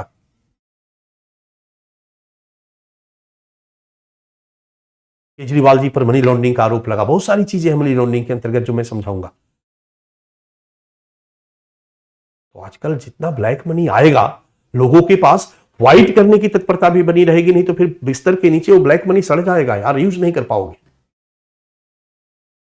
जितना ब्लैक मनी आएगा देश में, मनी लॉन्ड्रिंग का धंधा उतना ही चलेगा। बहुत से लोगों ने यही काम शुरू कर दिया, ब्लैक मनी को व्हाइट में कन्वर्ट करना। उसके कई तरीके हैं, अलग अलग तरीकों से ब्लैक मनी को व्हाइट मनी में कन्वर्ट किया जाता है, और इसके लिए कई रैकेट, कई गैंग, कई सिंडिकेट चल रहा है। जैसे मैंने हसन अली खान का नाम लिया था आपके सामने, हैदराबाद में 550 लोगों की टीम के साथ यही काम ही करते रहे, ब्लैक मनी को व्हाइट मनी में कन्वर्ट करना। तो भारत में जो प्रचलित संगठित अपराध के रूप है उसमें हवाला और मनी लॉन्ड्रिंग भी एक है, ये मेन है। इसके बाद कुछ और छोटे मोटे हैं जो जनरल है, इसके लिए बहुत बड़ा ऑर्गेनाइजेशन नहीं, डी कंपनी टाइप के कुछ लोग हैं, जबरन वसूली, अपहरण, कॉन्ट्रैक्ट किलिंग, गाड़ी वाड़ी चुराना भी है, इसकी चर्चा मैं नहीं कर रहा हूं, छोटा छोटा अपराध। इस तरह के अपराध के लिए भी ये भी एक प्रकार का संगठित अपराध है, संगठन के रूप में इस तरह के अपराध भी संचालित किए जा रहे हैं। छोटा राजन 800 लोगों की टीम के साथ चलाता रहा, आफ्ताब अंसारी 700 लोगों की टीम के साथ ये काम भी करता था, हथियारों की तस्करी के अलावा अपहरण, कॉन्ट्रैक्ट किलिंग भी करता था। अरुण गवली मुंबई का नेता, अखिल भारतीय सेना की स्थापना की थी इसने, 2000 से 3000 लोगों की टीम के साथ इसने अपने इसको किया। क्लियर है? ये भी संगठित अपराध का एक रूप है। और एक संगठित अपराध का लास्ट रूप हम चर्चा कर देते हैं, जुआ या सट्टा माफिया। कोलकाता वगैरह में मैंने राशिद खान की चर्चा की थी। या फिर वरदराजन मुदलियार भी जो था वो जुआ के लाने का काम करता था, सट्टा के लाने का काम करता था उस समय। वो भी धीरे धीरे धीरे धीरे जब 3 गैंग बन गए मुंबई में, तो 400 लोगों की टीम उसके पास थी, उसके गैंग में थी, उसकी कंपनी में भी थी। वो बाकी काम भी करता था, कॉन्ट्रैक्ट किलिंग का काम सब कुछ करता था, सट्टा का काम, जुआ का काम भी करता था भारत में। हालांकि इस तरह के कैसीनो वगैरह आप देखते होंगे भारत में, इस तरह के जुआ वगैरह, पहले लॉटरी वोटरी का टिकट भी था, वो भी कई जगहों पर बैन कर दिया गया है। ये बहुत ज्यादा पॉपुलर अपराध नहीं है, लेकिन अभी भी है। कई तरह का सट्टाबाजी होता है, क्रिकेट मैच में सट्टाबाजी होता है। हमारे दिल्ली में आप देखोगे कि जब क्रिकेट का मैच चल रहा होता है तो कई जगहों पर सट्टा लोग खेलते हैं, बड़े बड़े लोग इस मैच पर, और जो सट्टा लगाते हैं उसमें जो बहुत बड़े बड़े जो लोग होते हैं, माफिया डॉन, वो तो फिक्सिंग भी कर देते हैं। तो आप नाम सुने होंगे ना, मैच फिक्सिंग। ये मैच फिक्स था, खिलाड़ियों को पैसा दे दिया गया था, हार जाओ, जीतने पर जब ज्यादा पैसा लग गया, मान लो कि भारत की टीम और बांग्लादेश की टीम, तो ज्यादातर लोग पैसा किस पर लगाएंगे? जीतने पर लगाएंगे, इंडिया जीतेगी, इंडिया जीतेगी, इंडिया जीतेगी, इंडिया जीतेगी, अरबों रुपया आ गया। जो सट्टा माफिया है, जब उसके पास लोगों ने अरबों रुपया लगा दिया इंडिया के जीतने पर, उसमें से एक बड़ा हिस्सा इंडिया टीम को दिया, किसी भी टीम को दिया।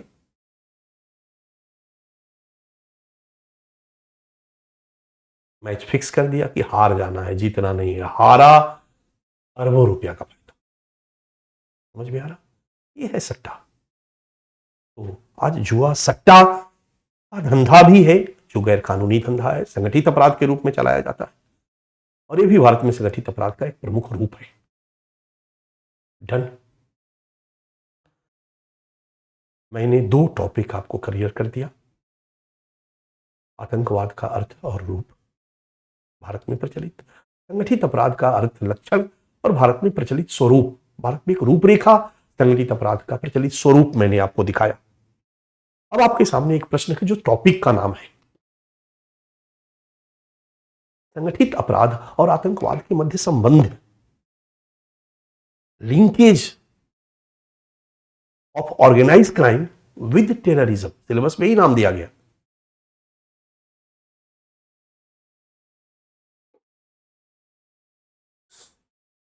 Linkage of organise crime with terrorism. आतंकवाद का संगठित अपराध के साथ लिंकेज क्यों रहा? क्या कारण रहा? कैसे, किस रूप में, किस तरह के लिंकेज दिखाई देते हैं?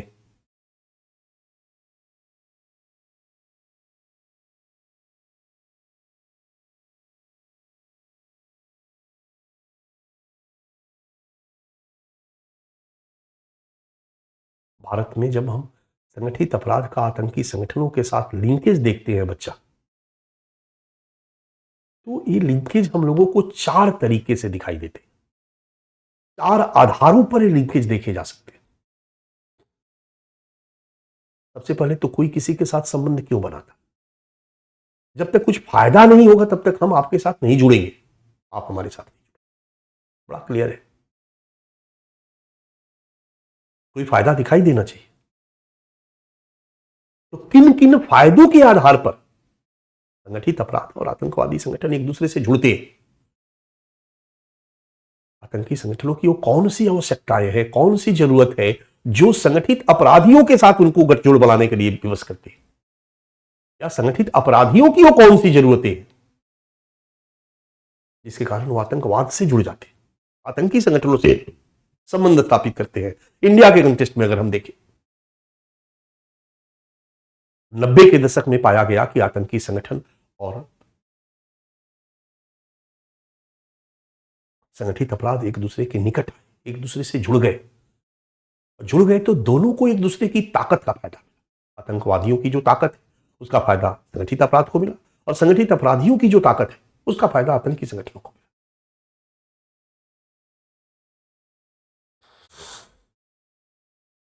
इनके बीच जो जुड़ाव का कारण था बच्चा, जुड़ाव का कारण हम चर्चा अलग करेंगे कि दोनों जुड़े तो क्यों जुड़े, बट किस रूप में जुड़े, किस आधारों पर जुड़े। जब हम इसकी बात करते हैं तो एक आधार है वित्तीय आधार। सबसे पहला, सबसे प्रमुख यही है। ठीक है, संबंध में इन दोनों के मध्य संबंधों को निम्न बिंदुओं के अंतर्गत देखा जा सकता है, संगठित अपराध और आतंकवाद के बीच। और पहला है वित्तीय आधार पर संबंध। संगठित अपराध को क्या चाहिए? संगठित अपराध क्यों किया जाता है? पैसा कमाने के लिए। और आतंकी संगठनों के साथ अगर उसका गठजोड़ होने से पैसा बहुत ज्यादा कमाया जा सकता है तो निश्चित तौर पर संगठित अपराधी का आतंकवाद के साथ गठजोड़ होगा। और यदि आतंकी संगठनों को भी पैसा कमाना है और उनको पता चलता है कि संगठित अपराधियों के साथ गठजोड़ करेंगे तो उनको पैसा की कमाई होगी, तो संबंध बनेगा। भारत में आतंकी संगठन और संगठित अपराध के मध्य लिंकेज का एक बहुत बड़ा रूप यही रहा, वित्तीय आधार पर संबंध। जब आतंकवादी एवं संगठित अपराधी वित्तीय हितों की पूर्ति हेतु एक दूसरे से जुड़ते हैं, भारत में इनके निम्न रूप है हथियारों की तस्करी, आतंकी संगठन और ऑर्गेनाइज क्राइम, संगठित अपराध, ड्रग्स की तस्करी, वेश्यावृत्ति, मानव तस्करी, मनी लॉन्ड्रिंग, सब में ये दोनों जुड़े हैं। मैंने पहले ही बताया था बच्चा कि 90 के दशक के बाद आतंकी संगठनों की फंडिंग बंद हो गई। इनके लिए सबसे बड़ी चुनौती, सबसे बड़ी समस्या थी पैसा। और पैसा कमाने के लिए इनके पास 2 रास्ता दिखाई दिया। शुरू में हथियारों की तस्करी, जो हथियार रूस ने अफगानिस्तान में छोड़ रखा था, उन्होंने सबसे पहले उन हथियारों को अलग अलग देशों में बेचना शुरू किया। अब हथियारों को अलग देशों में कैसे बेचेगा लोग? अफगानिस्तान के आतंकी संगठन या पाकिस्तान के आतंकी संगठनों का भारत के किसी से संपर्क तो था नहीं, न नेता से था, किसी से नहीं था। और यहां जो ऑलरेडी ऑर्गेनाइज क्राइम था उसका पूरा एक नेटवर्क था, सिंडिकेट था। इनका संपर्क नेताओं से भी होता था, पुलिस वालों से भी होता था, सबको पैसा पहुंचाते थे। इनके पास 200, 400, 500, 1000 लोग होते थे। भारत के अलग अलग शहरों से इनका नेटवर्क होता था। आतंकी संगठन को यदि हथियार बेचना है तो इस नेटवर्क का अगर उसको लाभ मिल जाए तो आतंकी संगठनों के लिए हथियार बेचना आसान हो जाता है। और संगठित अपराधी फिर क्यों आएंगे उनके साथ? तो हथियार बेचेंगे तो पैसा ज्यादा मिलेगा, इससे पैसा की उनकी कमाई हो रही है। और हथियार बेचने के लिए, और हथियारों क्यों बेच रहे हो? भी पैसा कमाने के लिए बेच रहे। अरे हथियारों को बेचने के लिए इन लोगों ने संगठित अपराधियों के साथ साठगांठ किया, फिर ड्रग्स की तस्करी में इन्वॉल्व हो गए आतंकी संगठन और संगठित अपराधियों को भी शामिल कर लिया, क्योंकि दोनों मिलकर बेचेंगे तो संगठित अपराधियों का नेटवर्क जो है वो आतंकी संगठनों के लिए यूजफुल होगा। और संगठित अपराधी इतने बड़े स्तर पर जब अपराध करेंगे तो कई बार पुलिस से बचकर भागना हो तो इंटरनेशनल लेवल पर लिंकेज संगठित अपराधियों का नहीं था, आतंकी संगठनों का था। अब पाकिस्तान में बिना आतंकी संगठनों के सहयोग के दाऊद इब्राहिम को शरण नहीं मिलता। दाऊद इब्राहिम ने लश्कर तैयबा के साथ अपना कॉन्ट्रैक्ट स्थापित किया, संबंध बनाया, मिलकर के हथियारों ड्रग्स की तस्करी इन लोगों ने करना शुरू किया। ड्रग्स बेचने में डी कंपनी का जो नेटवर्क था कंपनी का, उसका इस्तेमाल किया गया। कई अन्य लाभ भी मिले आतंकी संगठनों को। डी कंपनी को जब पाकिस्तान में शरण देना हुआ तो आतंकी संगठनों ने उनको हेल्प किया। वहां की सत्ता, वहां की सरकार पर दबाव था उनका, क्लियर है ना। बट दोनों का उद्देश्य पैसा कमाना। तो जब आतंकवादी संगठन, संगठित अपराधी वित्तीय हितों की पूर्ति के लिए एक दूसरे के संपर्क में आते हैं, जुड़ते हैं, भारत में इसके निम्न रूप है। इनके लिए उदाहरण मैंने दे रखा है, 2 उदाहरण। आफ्ताब अंसारी को पैसा कमाना था, मसूद अजहर को हथियार बेचना था। आफ्ताब अंसारी और अजहर मसूद से संबंध जो हथियार के बदले पैसा लेता था, सीधा सीधा सीबीआई ने यही आरोप पत्र दाखिल किया। हथियार देता था मसूद अजहर, बेचता था आफ्ताब अंसारी, उसके बदले में जो पैसा आता था आपस में बांट लेते थे सब। वित्तीय हितों को पूरा करने के लिए आफ्ताब अंसारी आतंकी संगठन का और मसूद अजहर का आतंकी संगठन के रूप में और आफ्ताब अंसारी का संगठित अपराध के रूप में लिंकेज। या फिर म्यांमार का ड्रग्स माफिया खुंसा का, नॉर्थ ईस्ट में भी जाओगे, 4 क्लास आप लोगों ने किया होगा, nationalist socialist council of Nagaland, united liberation front of Assam, ULFA, Indian Mujahideen, ये सभी संगठन है, उग्रवादी संगठन है, आतंकी संगठन। सबको पैसा चाहिए था और सब पैसा के लिए तस्करी करते हैं। और इसी तस्करी की जरूरत को पूरा करने के लिए वो संगठित अपराधी खुंसा से जुड़े हुए। अब खुंसा को तस्करी करना, अपना ड्रग्स बेचना। समझ में आ रहा मेरी बात? आईबी ने इसकी पुष्टि की। या फिर भारत में दाऊद इब्राहिम का लश्कर तैयबा से संबंध, लश्कर तैयबा को ड्रग्स बेचना था, दाऊद इब्राहिम को भी पैसा कमाना था। दोनों पैसा को कमाने के लिए एक दूसरे से जुड़े। हसन अली खान का अदनान खशोगी के साथ संबंध, एनआईए द्वारा पुष्टि। वित्तीय आधार पर जब दोनों संबंधित हो जाते, क्लियर है। दूसरा, जब लॉजिस्टिकल आधार पर दोनों लोग संबंधित होते हैं। लॉजिस्टिकल आधार का मतलब होता है एक दूसरे के काम में सहयोग देना। हमें भारत में आतंकी हमला करना, हम आतंकी संगठन है, पाकिस्तान में रहते हैं, अफगानिस्तान में रहते हैं, भारत में आतंकी हमला करवाना है, कौन हमें वहां सुविधा उपलब्ध कराएगा? हमने 10 आतंकी भेज दिया। 2008 में मुंबई आतंकी हमला के लिए जहाज पर आतंकी सवार होकर आए, 8 आतंकी सवार होकर आए, 8 या 10।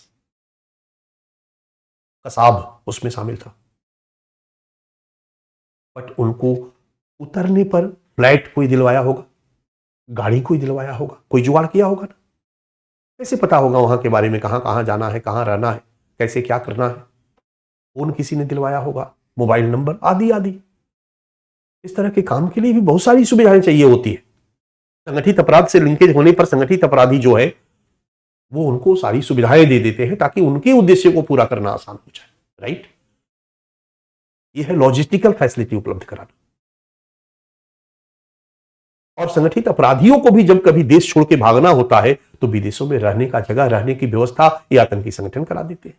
ये है लॉजिस्टिकल आधार पर संबंध। और इंडिया में लॉजिस्टिकल आधार पर भी आतंकी संगठन और संगठित अपराधी एक दूसरे से जुड़े रहे हैं, संबंधित रहे हैं। जब संगठित अपराधी और आतंकी संगठन दोनों एक दूसरे के क्रियाकलापों में सहयोगी की भूमिका में रहते हैं, जैसे आतंकवादियों हेतु वाहन उपलब्ध कराना, आवास उपलब्ध कराना, पहचान पत्र उपलब्ध कराना, या संगठित अपराधियों के लिए अन्य देशों में सरल सुविधा उपलब्ध करवाना।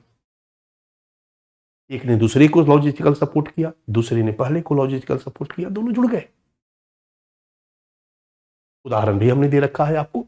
2008 में मुंबई बम विस्फोट में डी कंपनी द्वारा आतंकियों हेतु नाव, आवास, हालांकि नाव तो उठा के ले गए थे, आवास, गाड़ी, कागजात, मोबाइल उपलब्ध कराए गए। एनआईए की रिपोर्ट है।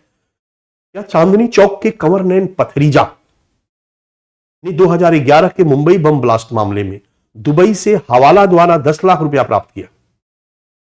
दुबई से हवाला के माध्यम से कंवर नैन पथरीजा जो है एक ज्वेलरी शॉप चांदनी चौक में चलाते थे और दुबई से सोना होना आता है, तो दुबई में इनको सोना का पेमेंट करना होगा किसी को। वहां किसी ने कहा कि मैं आपका वाला पेमेंट यहां 10 लाख कर देता हूं, आप 10 लाख आतंकी यासीन भटकल को दे दीजिए। यासीन भटकल के आदमी को इन्होंने 10 लाख कंवर रेन पत्रीजा ने दे दिया, उनको क्या दिक्कत। और इस पैसे का प्रयोग भटकल ने इंडियन मुजाहिदीन ने मुंबई बम विस्फोट मामले में किया, आतंकी हमले में किया। चांदनी चौक के कंवर रेन पत्रीजा ने 2001 के मुंबई बम ब्लास्ट मामले में दुबई से 2011 में हवाला द्वारा 10 लाख रुपया प्राप्त किया और इंडियन मुजाहिदीन के आतंकी यासीन भटकल को दिया। ये लॉजिस्टिकल सपोर्ट है, एक दूसरे के काम में मदद करना। तीसरा, ऑपरेशनल आधार पर संबंध। यदि आतंकी संगठन और संगठित अपराधी एक दूसरे के ऑपरेशन में सहयोग करने लगे, आतंकी संगठनों को मुंबई में बम विस्फोट करना है तो यहां संगठित अपराधी ने कहा कि आपको क्यों आदमी भेज रहे हो यार, मेरे पास आदमी है, मैं बम फोड़वा दूंगा, चिंता मत करो, कितना पैसा दोगे। अबे तो बिल्कुल अलग हो गया ना। यानी एक दूसरे के ऑपरेशन में यदि सीधे सीधे सहयोग करने लगे, इस आधार पर भी भारत में आतंकी संगठन और संगठित अपराधी एक दूसरे से लिंकेज हुए हैं। उदाहरण, लश्कर ए तैयबा का डी कंपनी के साथ संबंध, अब्दुल लतीफ का 1993 में अयोध्या में जो मंदिर वाला कांड हुआ था, उसके बाद जो बम दंगा हुआ, वहां पर हथियार वगैरह सप्लाई करना, उसमें दंगा करवाना खुद इन्होंने करवाया। 93 में मुंबई बम, जो कलकत्ता में बम विस्फोट हुआ, राशिद खान उसका मुख्य अभियुक्त था।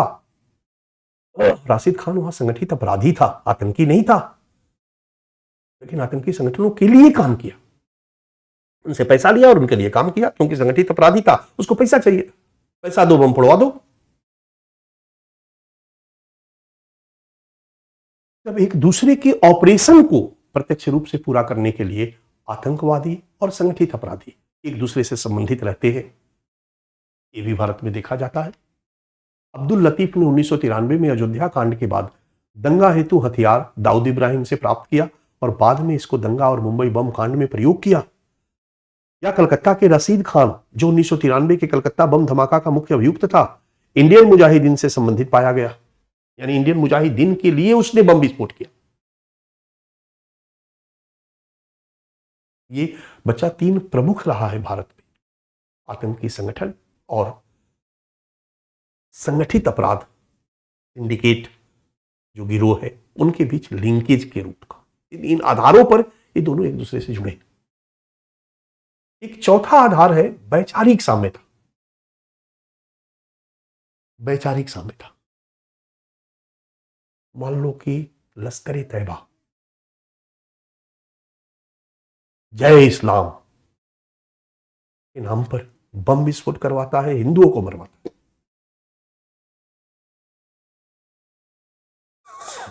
धार्मिक या इस्लामिक रूढ़िवाद के विचारधारा को प्रसारित करने के लिए आतंकी घटनाओं को अंजाम देता है, राइट। और हम एक संगठित अपराधी हैं और हम भी मुस्लिम हैं और हम भी इस धार्मिक रूढ़िवाद की बात को हम स्वीकार करते हैं, हमारे उस विचारधारा से सहमत है। जिस विचारधारा को लेकर आतंकी संगठन आतंक फैलाते हैं, हम उस विचारधारा से सहमत हैं। ये बात अलग है कि हम संगठित अपराध करते हैं। तो जब हम उस विचारधारा से सहमत होंगे बच्चा, तो कहीं ना कहीं हम आतंकी संगठन को सपोर्ट करेंगे। कई संगठित अपराधियों ने वैचारिक साम्यता के कारण आतंकी संगठनों को सपोर्ट किया। आरोप लगाया जाता है कि जब दाऊद इब्राहिम से अलग हुआ राजन, छोटा राजन, तो इसमें थोड़ा सा हिंदू मुस्लिम का भाव आ गया, क्योंकि फिर हिंदू मुस्लिम सांप्रदायिकता के आधार पर बम विस्फोट हुआ था मुंबई का 1993 का। और फिर कुछ भारत में हिंदू टेररिस्ट ऑर्गेनाइजेशन का भी उभार होता है, हिंदू फंडामेंटलिज्म के आधार पर। और चाहे समझौता बम विस्फोट हो, बहुत सारे ऐसे बम विस्फोट में, मालेगांव बम विस्फोट में, इस तरह के बम विस्फोट में हिंदू आतंकी संगठनों के शामिल होने का आरोप लगाया जाता है और कहा जाता है कि उनको सपोर्ट है छोटा राजन ने, वो भी हिंदू फंडामेंटली सोच से ग्रसित हो गया था। आरोप है, जो भी हो, ये साबित नहीं हुआ अभी तक। या फिर कई ऐसे Islamic fundamentalism based terrorist organisation को, आतंकी संगठनों को बड़े बड़े मुस्लिम जो कट्टरपंथी व्यवसायी समूह है या संगठित अपराधी, वो फंडिंग करते हैं, पैसा देते हैं।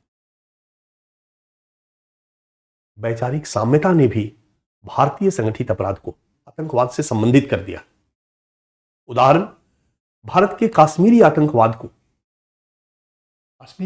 को खाड़ी देशों के संगठित अपराधियों दावा अल अरसाद, आईबी का रिपोर्ट है, इंटेलिजेंस ब्यूरो का, दावा अल अरसाद संगठित अपराधी भी है और ये तस्कर भी है, द्वारा वैचारिक साम्यता के आधार पर आर्थिक सहायता दिया गया, क्योंकि वो रिलीजियस फंडामेंटलिज्म में भरोसा करता है, सुन्नी फंडामेंटलिज्म में भरोसा करता है, इसलिए उसको लगा कि हमारे मुस्लिम भाइयों का बात है और उसने फंडिंग किया, सपोर्ट किया।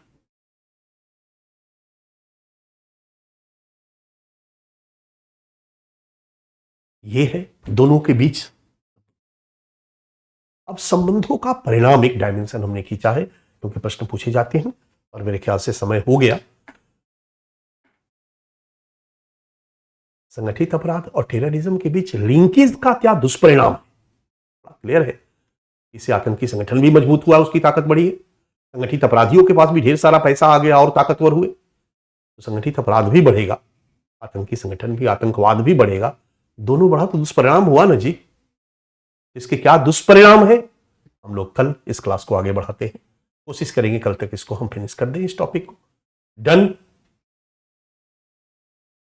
सो आज थैंक यू, कल मिलते हैं हम लोग। ये टॉपिक भी हम लोग कल तक संभवतः खत्म कर देंगे, थोड़ा बहुत बचेगा तो देखते हैं क्या करना है। अब हर टॉपिक 2 दिन 3 दिन का ही है और 3-4 टॉपिक है, इसको खत्म कर। तो थैंक यू अगेन, मिलते हैं।